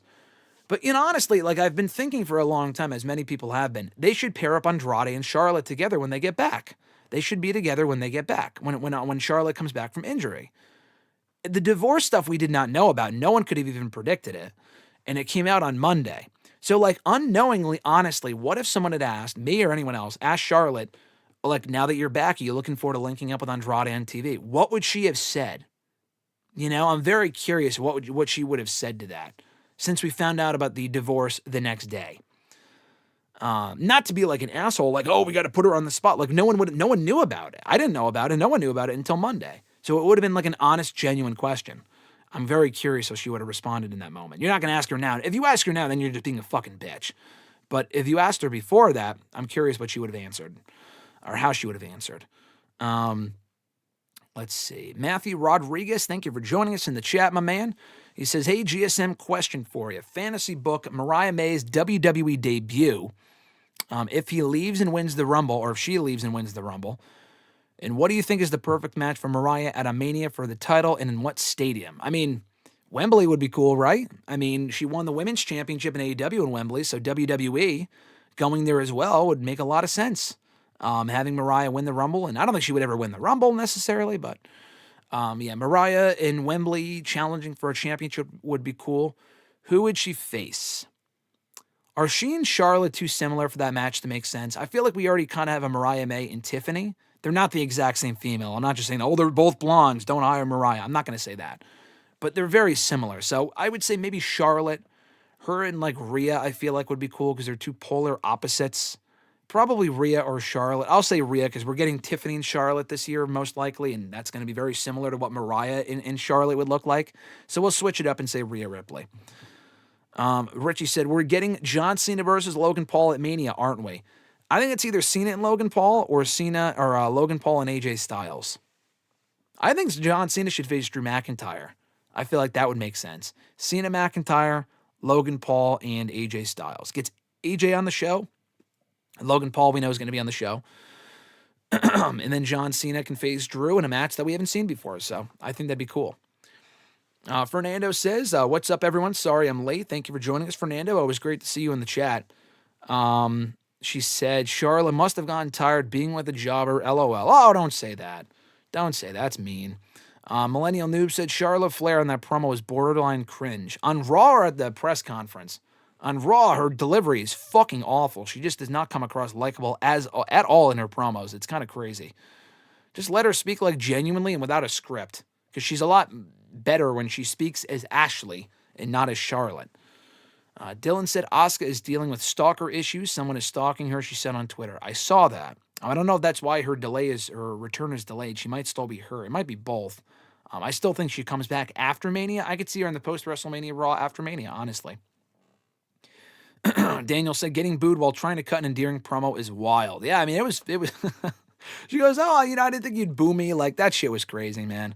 On Raw last night, I felt bad for her, but it's like, I'm sorry, Charlotte, your delivery's awful, so I can't say I'm surprised. AJ Logan, yeah, I thought so too, Fernando. Matthew said, this is my crazy idea. Mariah May versus Rhea versus Timeless Tony Storm, Mariah Armenia, Wembley. So many stories as Cole in the Rumble. Said in the Rumble when Seth came out, cinema. Yeah, I don't think that's ever going to happen, but hey, we could dream. I guess that wouldn't be a bad triple threat, I'll tell you that much. Rhea and Tony, I forgot about. I think that's what you're also alluding to. I forgot about that, honestly. Their history from many years ago. But that would be cool. Fernando said Charlotte versus, or was going to get booed versus Tiffany anyway. Yeah, no doubt about that at all. Richie said Logan Paul versus cryptocurrency at WrestleMania. Yeah, that's an ongoing feud. Logan Paul versus cryptocurrency and Logan Paul versus the Suicide Forest in Japan. If you know, you know. Next question from Jordan B. What is your favorite wrestling merchandise that you own? Well, the belt, right? It would have to be the good old replica Intercontinental Championship with all the signatures on the side and whatnot. One more time for anyone. I have this now. I'm going to show you guys now because next time I'm going to do the next show, it's probably going to be, back on display. But here's the back of the belt. Here's the opening. All right. Here's this. It's kind of hard to show it off because it's like a long belt, but there's the 10 pounds of gold. 58 signatures on it. 58. 18 to go of people that are still alive that have held the championship. That list is always going to change. People will die. People will win the belt. It's always going to be changing. But that is easily the best wrestling merchandise that I have. That and probably the Money in the Bank chair. I have a lot of wrestling merch, as you could probably imagine. If we're talking about anything, it would be the belt and the Money in the Bank pull-out chair. I love that. If we're talking shirts, then we're going to talk, I'm going to mention the Macho Man shirt, the classic Macho Man purple shirt. That's one of my favorite wrestling t-shirts. Any CM Punk shirt that I have. Those are the top ones. I have a lot. I have a lot of wrestling shirts, more than I care to admit. Maybe at some point we can go through the collection together here on a stream. I feel like that would be fun. Let's see. Fernando said Charlotte was forced down our throats for so many years. The fans are just fed up with her. Yeah, I mean, like I said, she was gone for over a year. You would think more people would be excited to see her. It just is not happening. It's just not going to happen. That's just not who she is. Yeah, LOL, not Japan, Richie says. Abu Sika says, it's so weird because Ashley is so endearing and vulnerable in out of character interviews. That Ashley could be over as a face. Bro, that's literally what I fucking said. I completely agree. I literally fucking said that. I interviewed her for the first time in 2022, I think. I think I interviewed her in 2022 and 2023. Both times, she was great. She was not, like, she hesitated on answers and stuff, but, like, it felt genuine. It didn't feel like she had a fucking answer, rattled off. I think both were Zoom. Though the first one was a phone interview. The second one was a Zoom interview. They're both here on the channel. Just type it up on the channel, Charlotte Flair interview, and it'll come up. She was great. I think Charlotte gave me a great interview both times. She was very honest. We need that Charlotte on TV. I agree. Richie said, Dom is the GOAT for asking Logan Paul about that on his podcast. I can never hate on him after that. Dom is fucking funny. Very funny guy. I interviewed him a couple of years ago, too, in person. He was hilarious. Yes, Dom is the best. I agree, Daniel. Fernando said, Seth versus Roman versus Punk night 1. Winner gets Cody night 2. Well, maybe. That's not a bad idea, but Cody needs to know who he's facing at Mania. And honestly, I don't think we're getting Cody and Roman again. That would be fucking awful. I feel like it would just be obvious that we get Cody and Punk. And the thing with that I don't really like is that I want a full-on feud between Cody and Punk. Not this shit where Cody's teasing facing Roman again or even Seth. So that's a good idea, but I'd rather see Roman Rollins one-on-one, and Rollins really should get a singles match at Mania main event. He deserves that. And then Cody versus Punk is what I would do at this point. Dylan says, Logan taught Hawk to a girl all of his scamming tips because she even got caught scamming people. Yeah, and she hasn't put out an episode of her podcast since. That sucks. I mean, I'm just sitting here with my phone and my podcast app every day, refreshing my feed, thinking, where's the Hawk Tua podcast? Hawk Tua? I'm waiting for the next episode, and it's just not popping up. I'm just so disappointed. I'm so heartbroken over that. Millennial Noob said, what are your thoughts on the trailer for Fantastic Four First Steps today? I say it definitely has that retro-futuristic feel, and the look of the thing looks accurate from the comics. I haven't watched it yet. I was going to watch it with Alexis later. So, I'm going to watch it later. Maybe I'll watch it before then. I don't know. I don't fucking know yet, but we will watch it. I have not seen it yet. So, I saw the clip. I saw the picture of the thing. He looks weird, but if that's comic accurate, then that's cool. Daniel said Alexa Bliss pop of the Rumble smacked Charlotte's. It wasn't even... Dude, when Charlotte's music hit, it was almost like people, first of all, may not have recognized the music because she's not using the CFO song anymore. And second of all, it was very tame. Like, it was surprising how fucking tame it was when Charlotte came out. I'm sure she got a reaction, don't get me wrong, but it was very tame compared to what I thought it would be. Will we see Becky at Mania this year? I'll get to that a little bit later on. It's great pop. I'll get to the Becky thing momentarily. Richie said, I still want WWE to continue the feud between Punk and Rollins. I was surprised they gave that to us with a clean finish on the Raw and Netflix premiere. They're still interacting, but I need more. I agree. There's so many different, routes they can go. I don't know if we're getting Punk and Rollins. I wouldn't mind seeing that, but what does that give us? Cody and Roman? Absolutely fucking not. I don't know. There's just so many moving pieces right now. We still don't know. But hopefully they'll get back to Punk and Rollins for sure. I can almost guarantee that.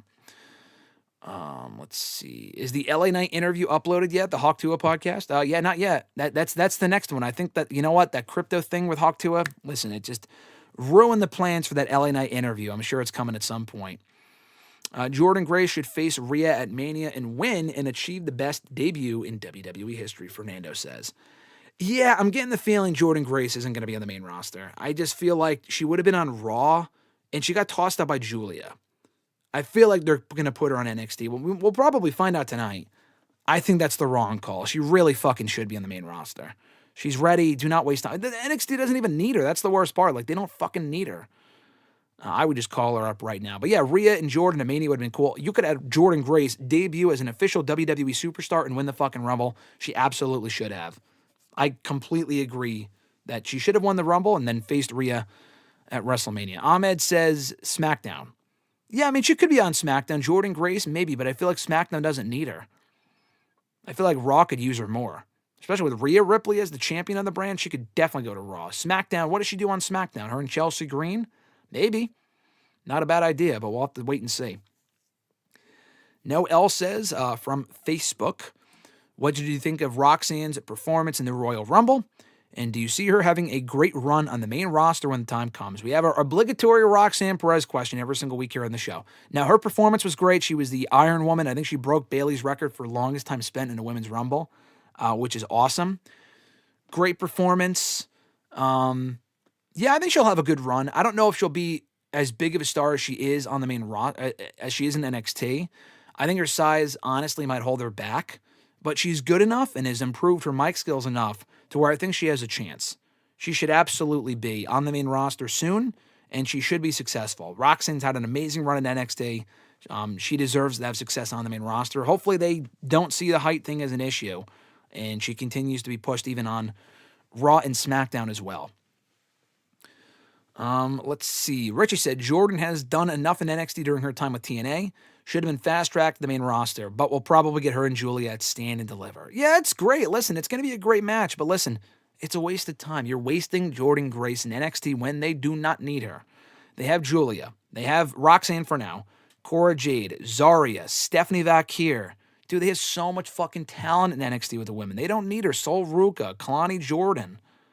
They don't need her in NXT. It's just, to me, it's a waste. It would just, honestly, it's taking TV time away from other women that could be used in NXT. Anyway, Dylan said the Thing looks dumb wearing a shirt because he usually just wears pants. But the Thing fully clothed is kind of goofy. But I'm hoping Marvel doesn't screw up Fantastic Four because they don't have many chances. Yeah, those other movies were ass. We rewatched those movies together earlier this year, and the other ones, the one from 10 years ago was awful. But yeah, hopefully this one is better. And I'm not a comic guy. Dylan knows all about that way more than I do, so I'll take your word for it. We'll see how the movie is. Ahmed says she should beat Chelsea Green. Talking about Jordan Grace, that wouldn't be bad. Fernando said Trish or Trish versus Liv or Trish versus Chelsea Green would be excellent for Mania.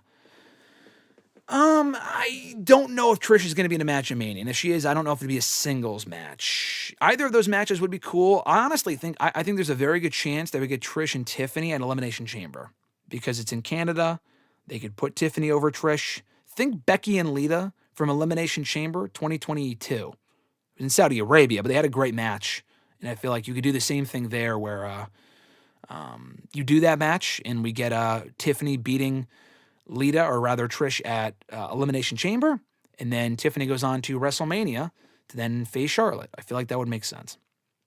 Rusty said, do you think Stephanie will win the North American title in a few weeks? I do. I think that's next weekend at Vengeance Day. I think she wins the belt from Fallon Henley. Rusty also said, I think Roxanne will continue to be pushed. She kept her Prodigy nickname. Yeah, I hope so. I hope she continues to be pushed. Doing well in a Rumble is not the same thing as being pushed consistently on Raw and SmackDown when TV time is, whatever. There's a limited amount of TV time. So we'll see. Richie said, the Thing is a classic Jack Kirby art style look, which was a nice touch, as was the trailer coming out today on the 4th, obviously. I wouldn't be surprised if he doesn't wear the suit the entire film. Yeah, I guess we'll see. I guess we shall see. Hopefully the tone of the movie is good. I mean, if he doesn't look accurate to the comics, that doesn't really bother me. Just make a good movie. I can't guarantee it'll be great, but just please make a good movie. That's all I ask. Richie also said, I agree. NXT women's roster is so stacked, probably the best between all brands, but that's just my opinion. Absolutely it is. I feel like that's currently with the women they have there after all the arrivals and whatnot in the last 6 months, I think there's absolutely a case to be made there for sure. So here's the money question, also from Noel from on Facebook. Do you see Becky Lynch coming back before or after WrestleMania this year? I know you have all waited. Let's see. I know I put that in the headline for the video. What are we at now? An hour and a half. We're 90 minutes in. We're finally getting to this question. I think Becky Lynch will be back before WrestleMania. I don't think there's a way that where she's not. I know WrestleVotes, who is usually pretty accurate, said Becky will be involved in big plans headed into WrestleMania. We didn't see her on the Netflix premiere, and we didn't see her at the Rumble. Both of those things surprised me. I want Becky facing Lyra for the women's Intercontinental title at WrestleMania. At this point, I don't think that's going to happen. I still think there's a great chance that Becky wins the Chamber. She enters the Chamber. She wins the Chamber, faces Rhea at WrestleMania. I really don't want to see that. But I think Becky will absolutely be back in time for Mania. If they have a big match for her, and they do have one with Lyra that's not main eventing, but that's still a very good match to do. I think Lyra and Becky is the match to do. There's matches that she can have. They don't need her for the show. They don't really need any one person, to be honest with you. The roster is so stacked where they don't need any one person. But I definitely think Becky will be back before Mania, no doubt about it. Rusty said, I think we all just have PTSD from past NXT call-ups. We do. I don't know. They've called up people in the last couple of years, even with Triple H in charge, and they haven't really done shit with them. Some people. Yeah, Ahmed said, yeah, we already saw that last year. No, I agree. I know we saw Rhea and Becky last year. That's exactly why they would do it again, because it's a big match, because they're two big stars. I agree. We already saw it. It doesn't really make sense to do it again. It's not like Rhea lost. She was the up-and-comer who fell short. No, I mean, she fucking beat her clean, I think. So what's the point of doing the match again? Becky gains nothing from beating Rhea for the first time and winning that title again. Nothing gained. So don't do it, at least not at WrestleMania. Maybe at Elimination Chamber, definitely not at WrestleMania. But, yeah, the NXT call-ups, they're hit or miss, but I feel like Roxanne should be fine. I just don't want to guarantee that she will be. Fernando said, do you think Nikki Bella was a one-and-done Saturday night? Absolutely not. Nikki's back. I don't think full-time, but she's going to wrestle more matches. That was the report. They put on merch for her. She wanted to have one last run, and I think this is it. Do I care? No. But Nikki had a very good last run when she was, the last run in 2018 I didn't really give a shit about. But the one in 2016, 2017, I thought she had a very good run then when she was working with Natalya and Carmella and Maurice and Miz with Cena and whatnot. All that other stuff I thought she did a great job with. So, we'll see what happens this time. If she's being brought back to put over someone ultimately from the current roster, I feel like that could work. I honestly think, you know what would be cool? Mariah May screams diva to me. She's not coming to WWE, at least not anytime soon. But like her, because she has said in interviews that she got into wrestling because of Total Divas. So someone like that saying, going after Nikki Bella would honestly be a great fucking feud, I think. Saying, you're the reason I got into wrestling and you're the reason why. I just feel like with Nikki, that would be a great use of her. I know like Roxanne and Cora, they're all great. Like, they all reference Punk as being a great inspiration for him or for them. Or AJ Lee specifically. But I'm talking like the Total Diva show specifically, which Nikki Bella was and AJ's not coming back. I feel like with Nikki Bella, that would be the best way to use her. Find someone who got into WWE legitimately because of Total Divas and have that be the feud. It's not going to happen, though, because Mariah May is in AEW, so it's not going to happen. But I feel like Tony Khan, I'm seeing Rusty's chat, which I'll get to in a second. Fantasy booking, that would be the way to go about it. Fernando said NXT definitely has the best young female talent in the wrestling business today. I think so. Young female talent, Sol Ruka, Kalani Jordan, among others. Fallon Henley, I like all those women. I think they're all great. The NXT has a lot of promise within their women's division. Ahmed also said Lyra could use someone like a Becky Lynch for WrestleMania. I agree. I'm not thinking that it's going to happen, but I would love to see it. Fernando said, how long do you think we will have to wait for Rhea versus Bianca? We're going to have to wait a little bit longer. I know that's a Mania match. We're not getting that at Mania this year. I don't think people have said that. It's not. I don't think it's happening. I don't. I think Rhea and Jordynne Grace, I think Rhea and Io, Rhea and Becky are all more likely than Rhea and Bianca, who's still stuck in the Jade Naomi stuff. Could it happen? Yeah, it could happen. I just would be surprised that they completely moved her away from Naomi and Jade before until they finish that up, and then just shift over to Rhea Ripley, who's not even on the same show as her. So I don't see that happening, but I would be in favor of it because it's a big match. It's going to be a great match when it happens. I just don't think it happens at WrestleMania this year. Maybe next year. Rusty said, if Tony Khan ever lets Mariah May go, he needs to have his head examined. You could say that about a lot of people, and it may not be anytime soon. It's not letting her go. It's more of like, if I've done everything there is to do and I know there's money to be made in WWE, then I'll go. And she's young enough to where I think it would probably happen at some point. It just wouldn't be anytime soon, nor should it be. Dylan said, my Braun Breaker shirt came in. It looks awesome. Well, I'm going to have to see it tomorrow. You're going to have to show me. I'm looking forward to seeing it. You got your new Braun Breaker shirt and your new Penta shirt. You're all ready for WrestleMania season. Let's see. Last couple questions here. Bobby S. from Facebook said, in your opinion, were there any holy shit unexpected moments from the Royal Rumble, from either of the Rumble matches, or the tag match, or the undisputed title match? Yeah, there were a few. The Alabama Slam was nasty, so that was a holy shit moment. The tag match, no. I like the tag match. There wasn't any holy shit moments. The Street Profits thing was unexpected, but it wasn't like holy shit. The Alexa Bliss return had me saying holy shit. I really did not think she'd be back. And I guess the contract stuff was legit, but they were able to settle it in time for the Rumble, which was awesome. I love that a lot, that she was able to work that out. The pop was great. I've listened back to it several times. She had a great reaction. Very, very cool. So that had me saying holy shit, and I did not expect that. The biggest holy shit thing, I think, from the entire show was Jey Uso winning. That had me saying, holy fuck, I can't believe they actually did that. I did not expect that at all. So that was amazing, and definitely unexpected as well. So, yeah, those are my biggest holy shit moments, unexpected moments from the Royal Rumble. Richie said, thoughts on Nikki wanting to do a tag run with Brie. We might hear Brie mode again. God, no. I'd rather see Nikki on her own, honestly, than in the tag team ranks. You know, honestly, I can't even say it'd be awful because I just feel like those tag titles were made for a team like the Bellas, who were teaming for a decade before they finally came up with the women's tag titles, and by that point, both women were retired. So the Bellas going after the tag titles would not, honestly, I would not, I'm not saying I'm in favor of it, but I could see it. It gives the tag team titles something to do. If they're so, adamant about keeping those women's tag titles around, that would be one idea. They would not need to hold them long. It would give them that one last accolade. I would be okay with that, honestly. Ahmed said, thoughts on AJ going to Raw. I feel sorry for SmackDown. They're getting the short end of the stick. That also means Drew goes to SmackDown. I don't think it means Drew goes to SmackDown because they closed the transfer window and they made sure to say, oh yeah, we made one last trade and it's AJ going to Raw. Now, could Nick Aldis say that on SmackDown that for AJ we got Drew? Yeah. Does that happen? I don't think so, but it could happen. I know Drew's facing Damian Priest. It would make sense. I think Drew stays on Raw because they should have made that clear already he was going to SmackDown. I think McIntyre should go to SmackDown, definitely. Will it happen? I'm not convinced that it will, but we'll see. And also, I'd rather see, not because of the whole heat thing, I'd rather see Drew and LA Knight at Mania over Drew and Damian Priest, which we've seen a lot. We've only seen Drew and LA Knight once.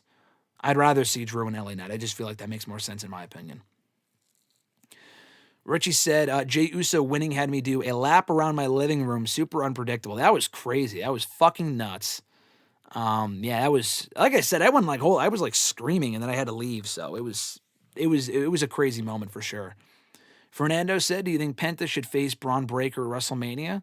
Yeah, I think so. I mean, Breaker could face any number of people, honestly. Braun could face AJ Styles, which they teased last night. He could face Sheamus again. Let's see. He could face Penta. Totally possible. Maybe a 4-way. A lot of different ways they can go. Jacob Fatu, I don't think they do. He's on SmackDown anyway. I don't even know how they would even get to that point. But maybe after their run into the Rumble, that would be a great fucking match. Save that for a World Championship down the road, is what I say. Don't do that for the IC title at Mania. Ahmed said, yeah, the reports are it's Drew and Priest at WrestleMania. Yeah, I know. I saw that, but that doesn't really excite me. Rusty said, I'm so over Drew's complaining ass. Oh, wow. Hot take there from Rusty. For a guy, that he did not like in CM Punk, it seems like Drew's taking a lot out of CM Punk's playbook. If Drew ever comes out to a press conference and goes off on the reporters in the room, then we know that he's following the footsteps of CM Punk. I don't think that's going to happen. Drew's a great dude, though.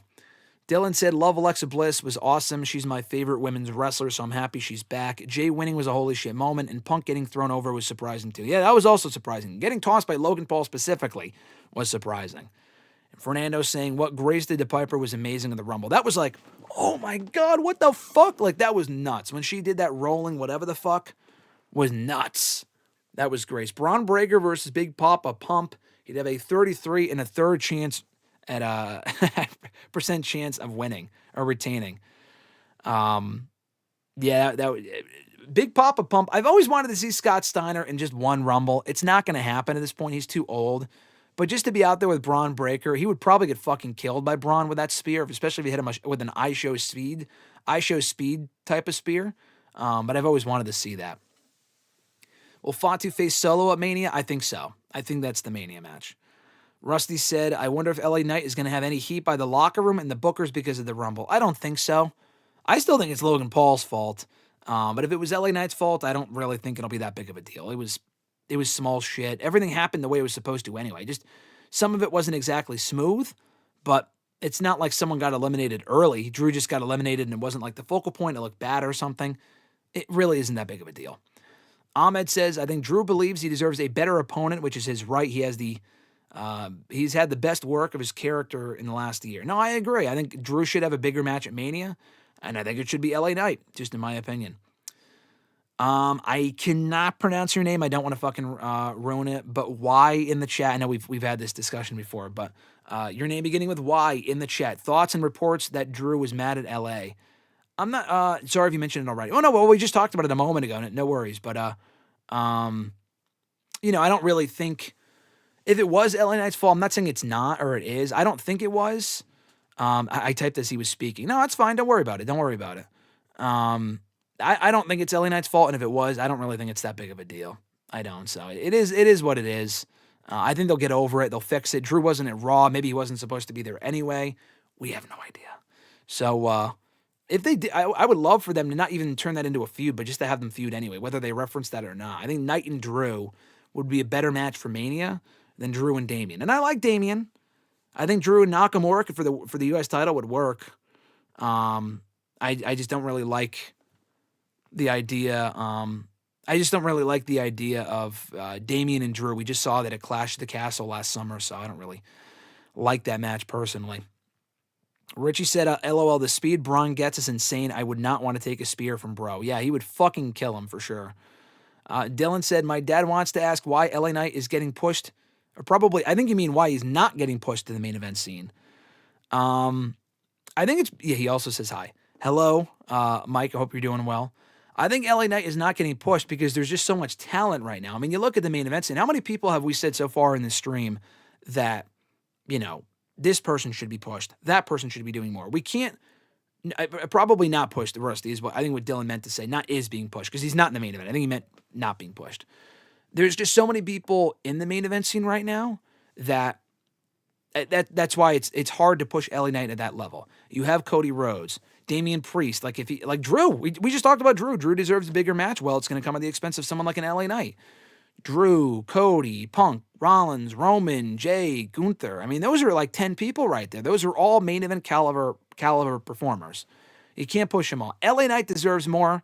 He got the U.S. title run. It ended too soon. They should not have taken that belt off of him to give to Nakamura. I feel like that was a waste, especially in retrospect. Nakamura has not done fucking shit with that belt in the past month and a half, or 2 months even.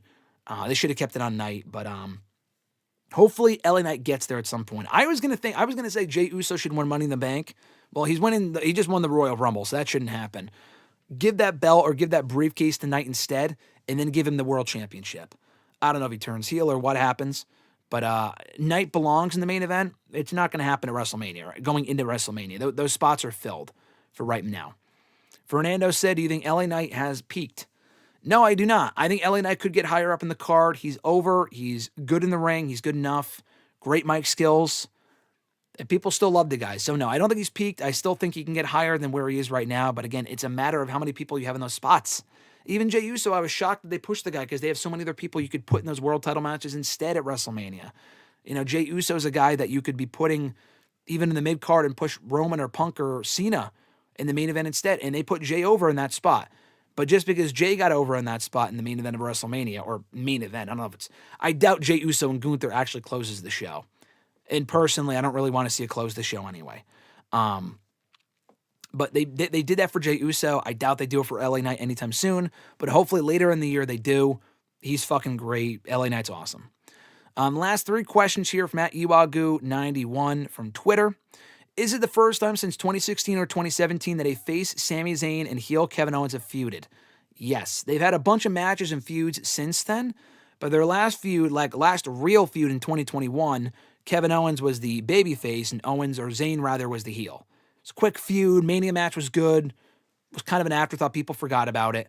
But yeah, I think this would be the first time since then, because Sami turned heel in 2017 with KO. And he was a heel, and Owens was a heel and a babyface since then. And they flopped back and forth. But yeah, this would be the first face Sami and heel KO feud since 2017 or 2016, actually. They had matches in 2017, but like feuded would be 2016 because they had a couple matches in 2016. At Battleground, probably the best match they've ever had was at that Battleground show. Your thoughts on Eric Young turning heel again in TNA? I mean, I wasn't really clamoring for it, but they wanted to use the Northern Armory group and give him a new member with Josh Alexander leaving. So that's fine. Doesn't really like excite me, but it's a fine role for him to be in. Eric Young leads a good group. He's a good heel, so that's totally fine with me. And last scheduled question here before we get back to the chat. What brand do you see Jordan Grace joining? NXT. Like I said, Julia tossed her out. I think she goes to NXT. She belongs on the main roster. She belongs on Raw specifically, in my opinion, but I think she goes to NXT. Last couple questions in the chat. Why? I again apologize. I can't pronounce your name. But you had mentioned, I never worry about the guys who have good mic skills for some reason. Yeah, because those guys can get over. I mean, Jey Uso's mic skills aren't even great, but he's fucking over. He's got an over catchphrase. His mic skills hopefully should improve. He's got to have better promos going into Mania than just yeet. And I think we saw that last night. But yeah, LA Knight, I think, will be fine. He's over enough to where I think he's going to be okay. It said, thoughts on Jimmy Uso's in-ring work. He's probably facing Nakamura for the U.S. Championship on an episode of SmackDown or Chamber, and I could see the crowd getting behind Jimmy. Yeah, Jimmy's like over. Like, he's over as a babyface. But listen, I'll say this, man. I'll say this. It's enough that they're pushing Jay. I don't really need to see Jimmy Uso with the championship too. Jey Uso, I've always said, I think it's great that he won the Rumble, but I'm not going to sit here and say to you that he was my pick to win the Rumble. Like, I'm happy that he won. It was unpredictable. But Jey Uso is probably like the 20th best wrestler in the company. Not even. There's probably like at least 25 people in the company right now that are better wrestlers than Jey Uso. But the guy has a certain connection that puts him in that spot, and it works.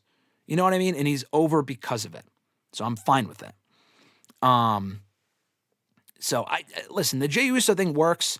Jimmy Uso is not Jey Uso. Jey Uso is a better overall performer at this point than Jimmy Uso is. There are so many other people I'd rather see that mid-card belt on. Carmelo Hayes, Andrade, who did I mention? LA Knight again, whoever on SmackDown, than Jimmy fucking Uso. Give Jimmy Uso the Andre the Giant Memorial Battle Royal. Honestly, do not fucking put the U.S. Championship on him. That would not be entertaining. That would not be interesting.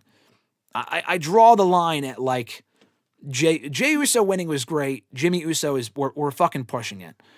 We don't need to see that. The Samoan agenda is the Samoan stranglehold, as Grunt says, is very much real. So yeah, let's push some other people instead.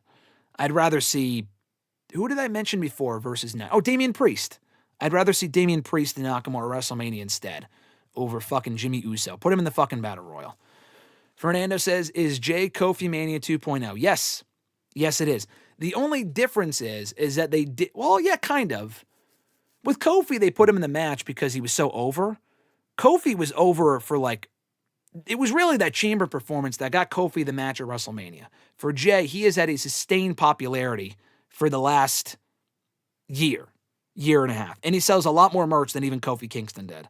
So it is like Kofi Mania 2.0 or Daniel Bryan Yes Movement 3.0 if you really want to go that far. But there are different circumstances. Jay has been over. He will still be over whether he's champion or not. Kofi, his popularity died down. Daniel Bryan was just fucking awesome and it made sense. Jey Uso's story makes sense, but it wasn't the only option. With Bryan in 2014, it was the only option that made sense. In 2025, when you have plenty of other options that make sense, Jay's story he didn't have to win that Rumble. It's just cool that he did because it's a different star and he's a new star and he's over, so it's like, why not capitalize on it? Abu Sika said, Sami and KO, I'm tired, LOL. It makes sense storyline-wise, but damn. I get it. I know you're not the only one that's tired of seeing that feud and match. I get it. But it's a match that makes sense. I know you said it yourself. It's a match that makes sense, and we know it's going to be a great match. Maybe after Mania, we could finally move on from it for a little while. But, it made sense just with KO and the whole Roman Reigns thing and Sami Zayn reuniting with Roman Reigns and whatever. I could see why that match makes sense. Rusty says, where do you think Josh Alexander goes? I could see Josh Alexander going to NXT. I don't think he goes to AEW. I feel like AEW in 2025, if he were to go there, he ain't fucking seen any television time except for Collision. And I don't think they just have a lot of great wrestlers with no stories. He needs stories to really get over. In AEW, they have a million great wrestlers, unless he's an exceptional performer. And he is great. In AEW, he has a very short ceiling. He's never going to touch the world title. In WWE, he's not going to touch the world title either, probably. But in NXT, I could see him being a great fit. So Josh Alexander, him and Ethan Page could rekindle their feud or tag team in NXT. So many options there. I think he goes to NXT personally. Y said NXT could definitely use Josh Oba. NXT could definitely use Josh Alexander. Oba needs opponents. I could see Josh Alexander as NXT champion if they push him right. If they push him properly. Richie had said Jay and his rock bottom ass promos. But yeah, him showing his emotions and not being able to speak was so genuine and obvious that him winning was the right decision. The crowd chanted one more time. Yeah, man, that's why I have no issue with him winning the Rumble. I think, Jay deserves it. That promo last night was great. It was the antithesis of that Charlotte promo, which she also sounded genuine, but no one is buying into Charlotte as a likable babyface at all, ever. So, that's just not going to work. That's just that with Jimmy, it's not going to work. Jay, it is going to work, but the Jay connection with the crowd is very real, and I think we saw that with his promo last night. The average grunt, he says, the Samoan stranglehold on this company is unreal. One of the big reasons why I don't watch that much WWE these days. I mean, to me, the shit makes sense. So it's like I've been digging it. But Jimmy Uso, like I said, the Jey Uso stuff makes sense. Roman stuff is great. If we start getting fucking Jimmy Uso as United States champion, Tonga Loa as Intercontinental champion, then that shit has jumped the shark. Then it's just fucking stupid. We gotta draw a line after a certain point with how many, the Samoan Roman Reigns related bloodline people are getting singles title shots. We got to be careful. Jacob Fatu deserves it. Jimmy Uso, I don't care. But his theme song is fire, though. Richie says, multi-man match for the U.S. title at WrestleMania, ladder match?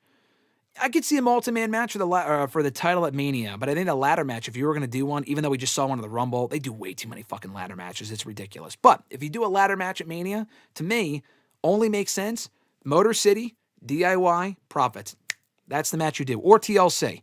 I feel like, especially on the 25th anniversary of TLC 1, I'm thinking about it now, that makes perfect fucking sense.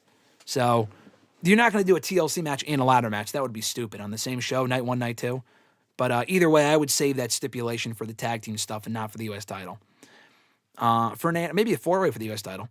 Fernando says, do you see comparisons with Jay and Jeff? Yeah, I do. And I said this last night on Twitter. Everyone has said that they are similar, but I will say this. And I've said this before. First of all, Jeff Hardy is more of a perennial main event player, promo-wise, even in ring-wise, than Jey Uso.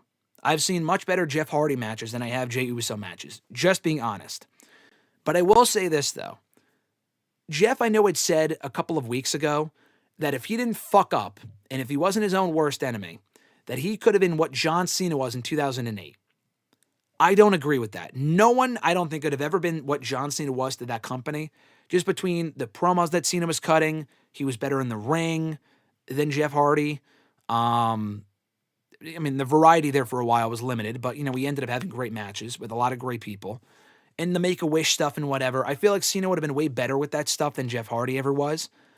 That being said, if Jeff did not fuck up in 08 and 09, Jey Uso is what Jeff Hardy was and would have been at that point if he stayed clean.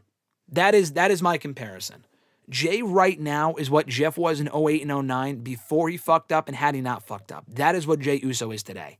He could even supersede that level because he's probably even more over than Jeff Hardy was in 08 and 09. Those yeet chants and shit, I mean, Jey is so fucking over, bro. He's so over. Ahmed said, Graham, the speed title is Jimmy's limit. Hey, honestly, no lies detected. I kid, but I really don't need to see Jimmy Uso at a time where there's so many better options. I really do not need to see Jimmy Uso as United States champion.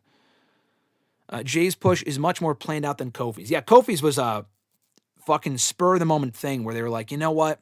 He got over in that chamber. We don't really have a lot of great options for Bryan at WrestleMania. Let's give him Kofi, and we'll have him win the belt. So, yeah, that was a much better match. The Kofi push is much more planned out, like you said. Alexis joining us as we're just winding down. She is here. She called me. She texted me. I had not been able to get back to her because I'm doing this stream. I thought we had the bell button on. You must not have seen it, Alexis, but we went live 2 hours ago. You missed the whole stream. Go back and listen to it. But for anyone listening now, hit the bell button to be notified every time we go live here on the channel. I love when you guys chat in. We can chat. We can talk bullshit and stuff. Like the video if you haven't already. Please hit the like, thumbs up. All that stuff is greatly appreciated. Obviously, subscribe if you haven't already. Ahmed said, I agree. Melo deserves that title much more than anyone else on SmackDown. I agree. Melo's great. Average Grunt. People are saying KO Sammy is happening at Mania, but I think it'll be Chamber because Owens will face Orton at Mania unless I'm missing something. No, I said that before. I think it's KO and Sammy at Chamber because it's in Canada, like you said.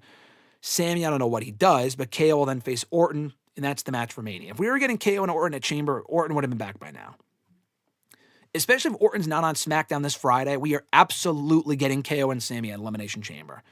No way in hell. Rusty said, I think Speedball is making a mistake by going to AEW. Hey, you know what? Honestly, I think he'll do well. I think he would do well in AEW. To be perfectly honest with you, I think he would do well. I don't know how he hasn't debuted yet. I thought he was good to go. There's a lot of people like Speedball in AEW, but I feel like he's going to have some great fucking matches. You can't say that he won't.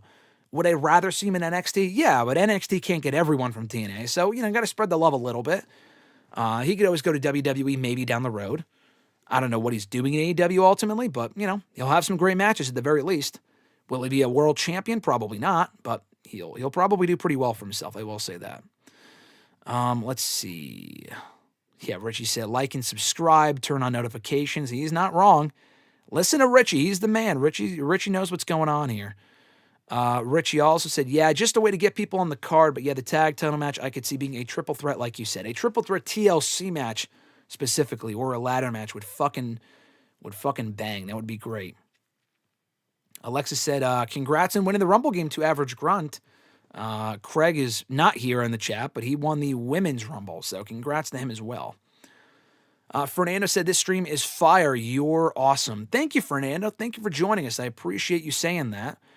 Thank you for sticking with us, and thank you to everyone for sticking with us. We're gonna wind down here in a couple minutes, but I appreciate you guys being here and doing all this. Richie said, got to do another 2 hours for Alexis. Give us some Lilo and Stitch lore. Not today. Another time. Maybe on the next stream or another stream, we could do an exclusive Lilo and Stitch discussion, breaking down Lilo and Stitch lore. I got a lot to say. You know what? I'll say this. You know what my prediction is for the Super Bowl on Sunday? Well, first of all, Chiefs are winning. Chiefs Kingdom. Acknowledge them. But second of all, I think we're getting a Lilo and Stitch Super Bowl trailer on Sunday. I do. I think we're going to get a Lilo and Stitch trailer, and we can discuss it here on the show next Tuesday. So if someone asks me about it, and you give me an excuse to talk about it, then we will discuss Lilo and Stitch here on the video next week. The new video or the new movie and the trailer, how it looks and whatever. But you got to ask me about it, and that's always and that's only if we get a trailer on Sunday. So we'll see. Hopefully we get a trailer and I can talk about it here on the show. Dylan said Jimmy's ceiling is the tag titles. Definitely does not deserve a singles title. Alexis didn't put the bell on, yet tells all of us. Exactly. She has the bell button on. She said it. She even said, WTF, I have the bell on.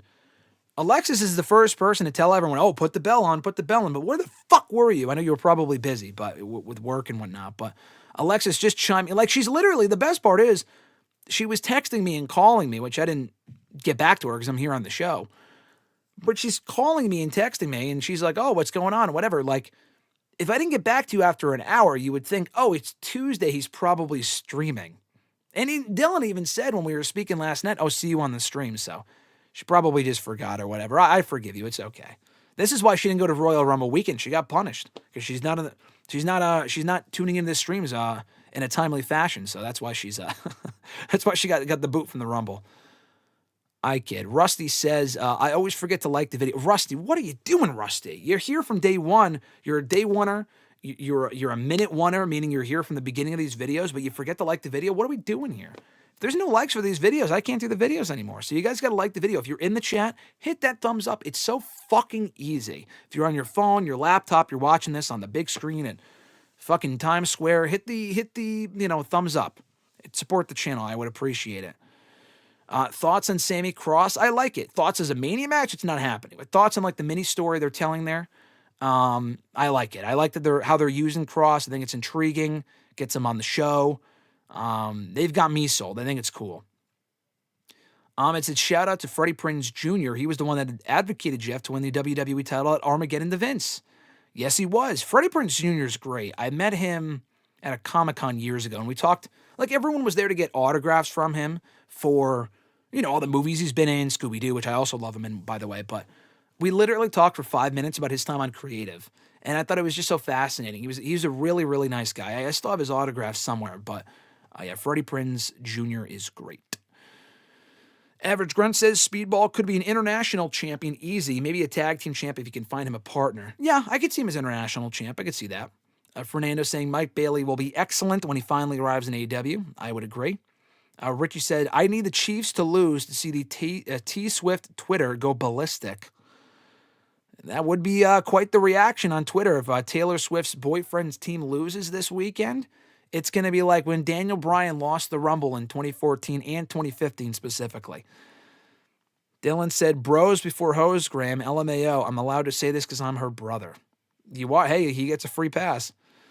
Average Grunt says, bought the Lilo and Stitch Blu-ray recently because the change they made to it on Disney Plus is beyond stupid.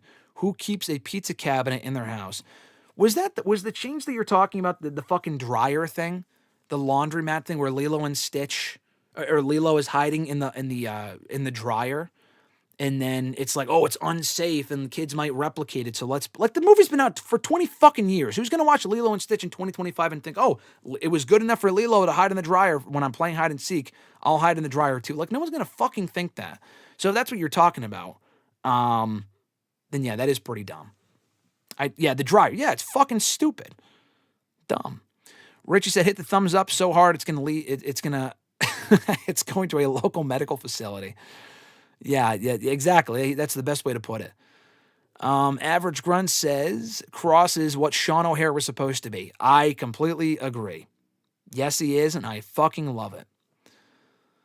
Tyreek joining us. Thank you for joining us, my man, as we wind down here in the next couple minutes. He said, I wonder how Freddie would do on the creative team in the current era. Though I just remembered, I don't think Hunter liked him, LOL. Yeah. I think Freddie has a great mind for the business. He's trying to start up his own promotion, so if you want to see what him and creative would do, then watch his shows and watch his promotion and whatnot. I know he has a podcast or whatever. In current WWE, I don't know how he would do, but they have a pretty strong writing staff as it is because the creative right now is great. So I don't know how he would fare, but he probably would not be working for a madman the same way that he was under Vince. And he probably would have lasted longer than he did when he was with Vince, because when he was working with Vince, he just said it was awful because Vince is a fucking crazy guy. Anyway, Richie said, maybe Disney Plus. Wait, what is the Cena thing? Ahmed said, Tyreek, Cena too. Oh, Cena didn't like Freddie? I forgot about that. Was that true? I didn't know that. Richie also said, maybe Disney Plus saw those stepsister stuck in the dryer videos too, and that's why they made. Oh, Richie, if you know, you know. that's fucking this. We're talking about Lilo and Stitch here. All right, we don't need that shit here on the stream. This is a PG stream. I don't fucking swear. We don't say anything fucking inappropriate. What is this bullshit? I kid. All right, so we're gonna wrap it up there. I'm gonna get going. We are 2 hours and 5 minutes in. We are not going for hour 3. Richie, I'm sorry. But thank you to Richie. Literally everyone in the chat that was either here in the beginning, middle, end, here the entire time. You guys are great. You're the reason why these videos go so long, and I mean that in the most endearing way possible. I love chatting with you guys.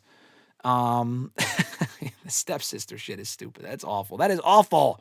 Get that shit out of here. We're a wholesome program here on Tuesdays here on WrestleRant. Save that for after midnight.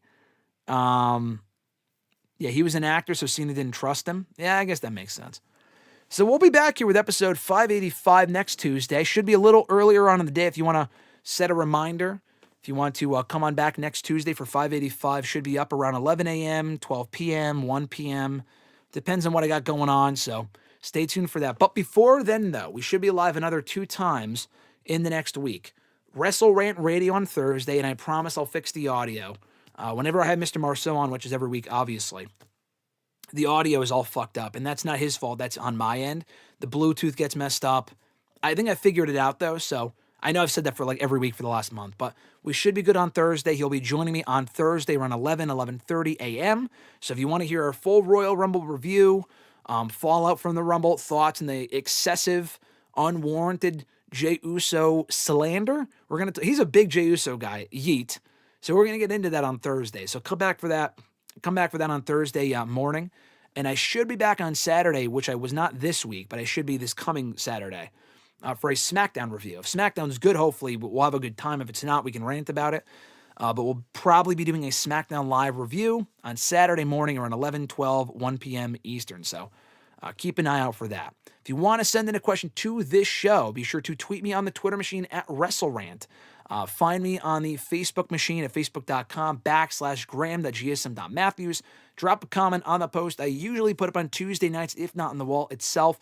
And last but certainly not least, drop your question down below in the comment section on this very video if you're watching after the fact. And I'll include your question in next week's edition. You can also drop a comment. Excuse me, I'm getting congested here. You can also drop a comment in the video chat itself as we're going live here. And I'll talk to you guys as we go live. If I can get to it, as long as I see it and I don't miss it, I will answer 99% of the 99% of the questions. I usually see everything, and I can get to it at some point. So join us if you want to join in on the fun. All you guys are awesome. I appreciate it so much. Richie said, the longest running weekly episodic YouTube program of all time. Listen, well, not just this show. This show we've been going on 12 years. The channel itself has been around for 15, 16 years. And actually, you know what? I got to thank you guys for this. How the fuck did we not start with this? We actually surpassed over the weekend when I wasn't posting content. We just surpassed, I think, 33,000 subscribers. We just passed 33K, guys. So give yourself a fucking round of applause. Pat yourself on the back. That's all because of you guys. Thank you so much for that. Hopefully we can continue climbing. 33K, fucking cool. So thanks a lot for that. I appreciate it. One more thing. All the content that I took over Royal Rumble weekend, because there's so much media nowadays, we get shorter times with the talent, which it is what it is. But I got to talk to while I was there.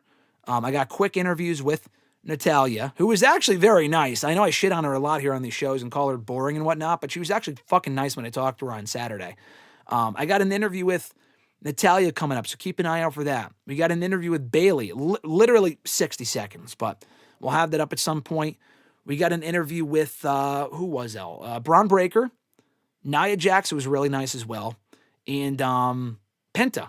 Talked to Penta this weekend, so keep an eye out for that stuff coming up in the coming week here on the channel. Check it out. Other content too, WrestleRant Ranks, which did not go up yesterday. That should be up either tomorrow or on Wednesday. Probably Wednesday or Thursday. I don't know. Tomorrow, Wednesday. I don't know what's going on. So all the content that I missed will be up at some point. And yeah, we'll just keep rocking and rolling here on the channel. I think that's everything, though. Dylan said he was here the whole time. Alexis was not. Dylan, you do have that over her. Thank you for joining us, my man. Tell Mike I said hi as well. Hashtag AskGSM episode 1000 has to be 3 hours. No, we're going all fucking day. Episode 1000, when we get to it in another 5-10 years, that's going to be an all-day ordeal. That is going to be, maybe that'll be our first 24-hour live stream here on the channel. Just answering questions all day, not even, maybe eating here on the channel, doing mukbang or whatever the fuck Alexis called it a couple days ago. Maybe that'll be the plan. The Average Grunt said, thanks for the stream, Graham. It's already been liked and favorited. Thank you, Grunt, and congrats again on winning the Royal Rumble game.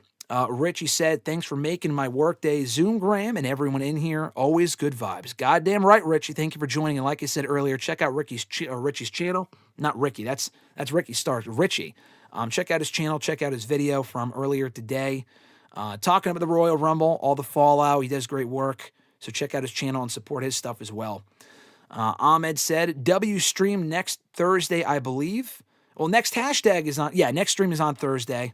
Next episode of this show is on Tuesday. So join us on Thursday around noon Eastern. Grab some lunch and we can chill out and talk Royal Rumble. Average Grunt claps. I appreciate that.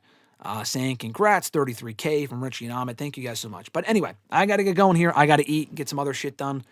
Catch up on some sleep. I'm still fucking exhausted. Thank you guys, as always, for making these streams a blast. We'll be back on Thursday for Wrestle Rant Radio. Until next time, guys, I'm Graham GSM Matthews. We're well on the road to WrestleMania. With that being said, I'll catch your guys' asses down the road to WrestleMania.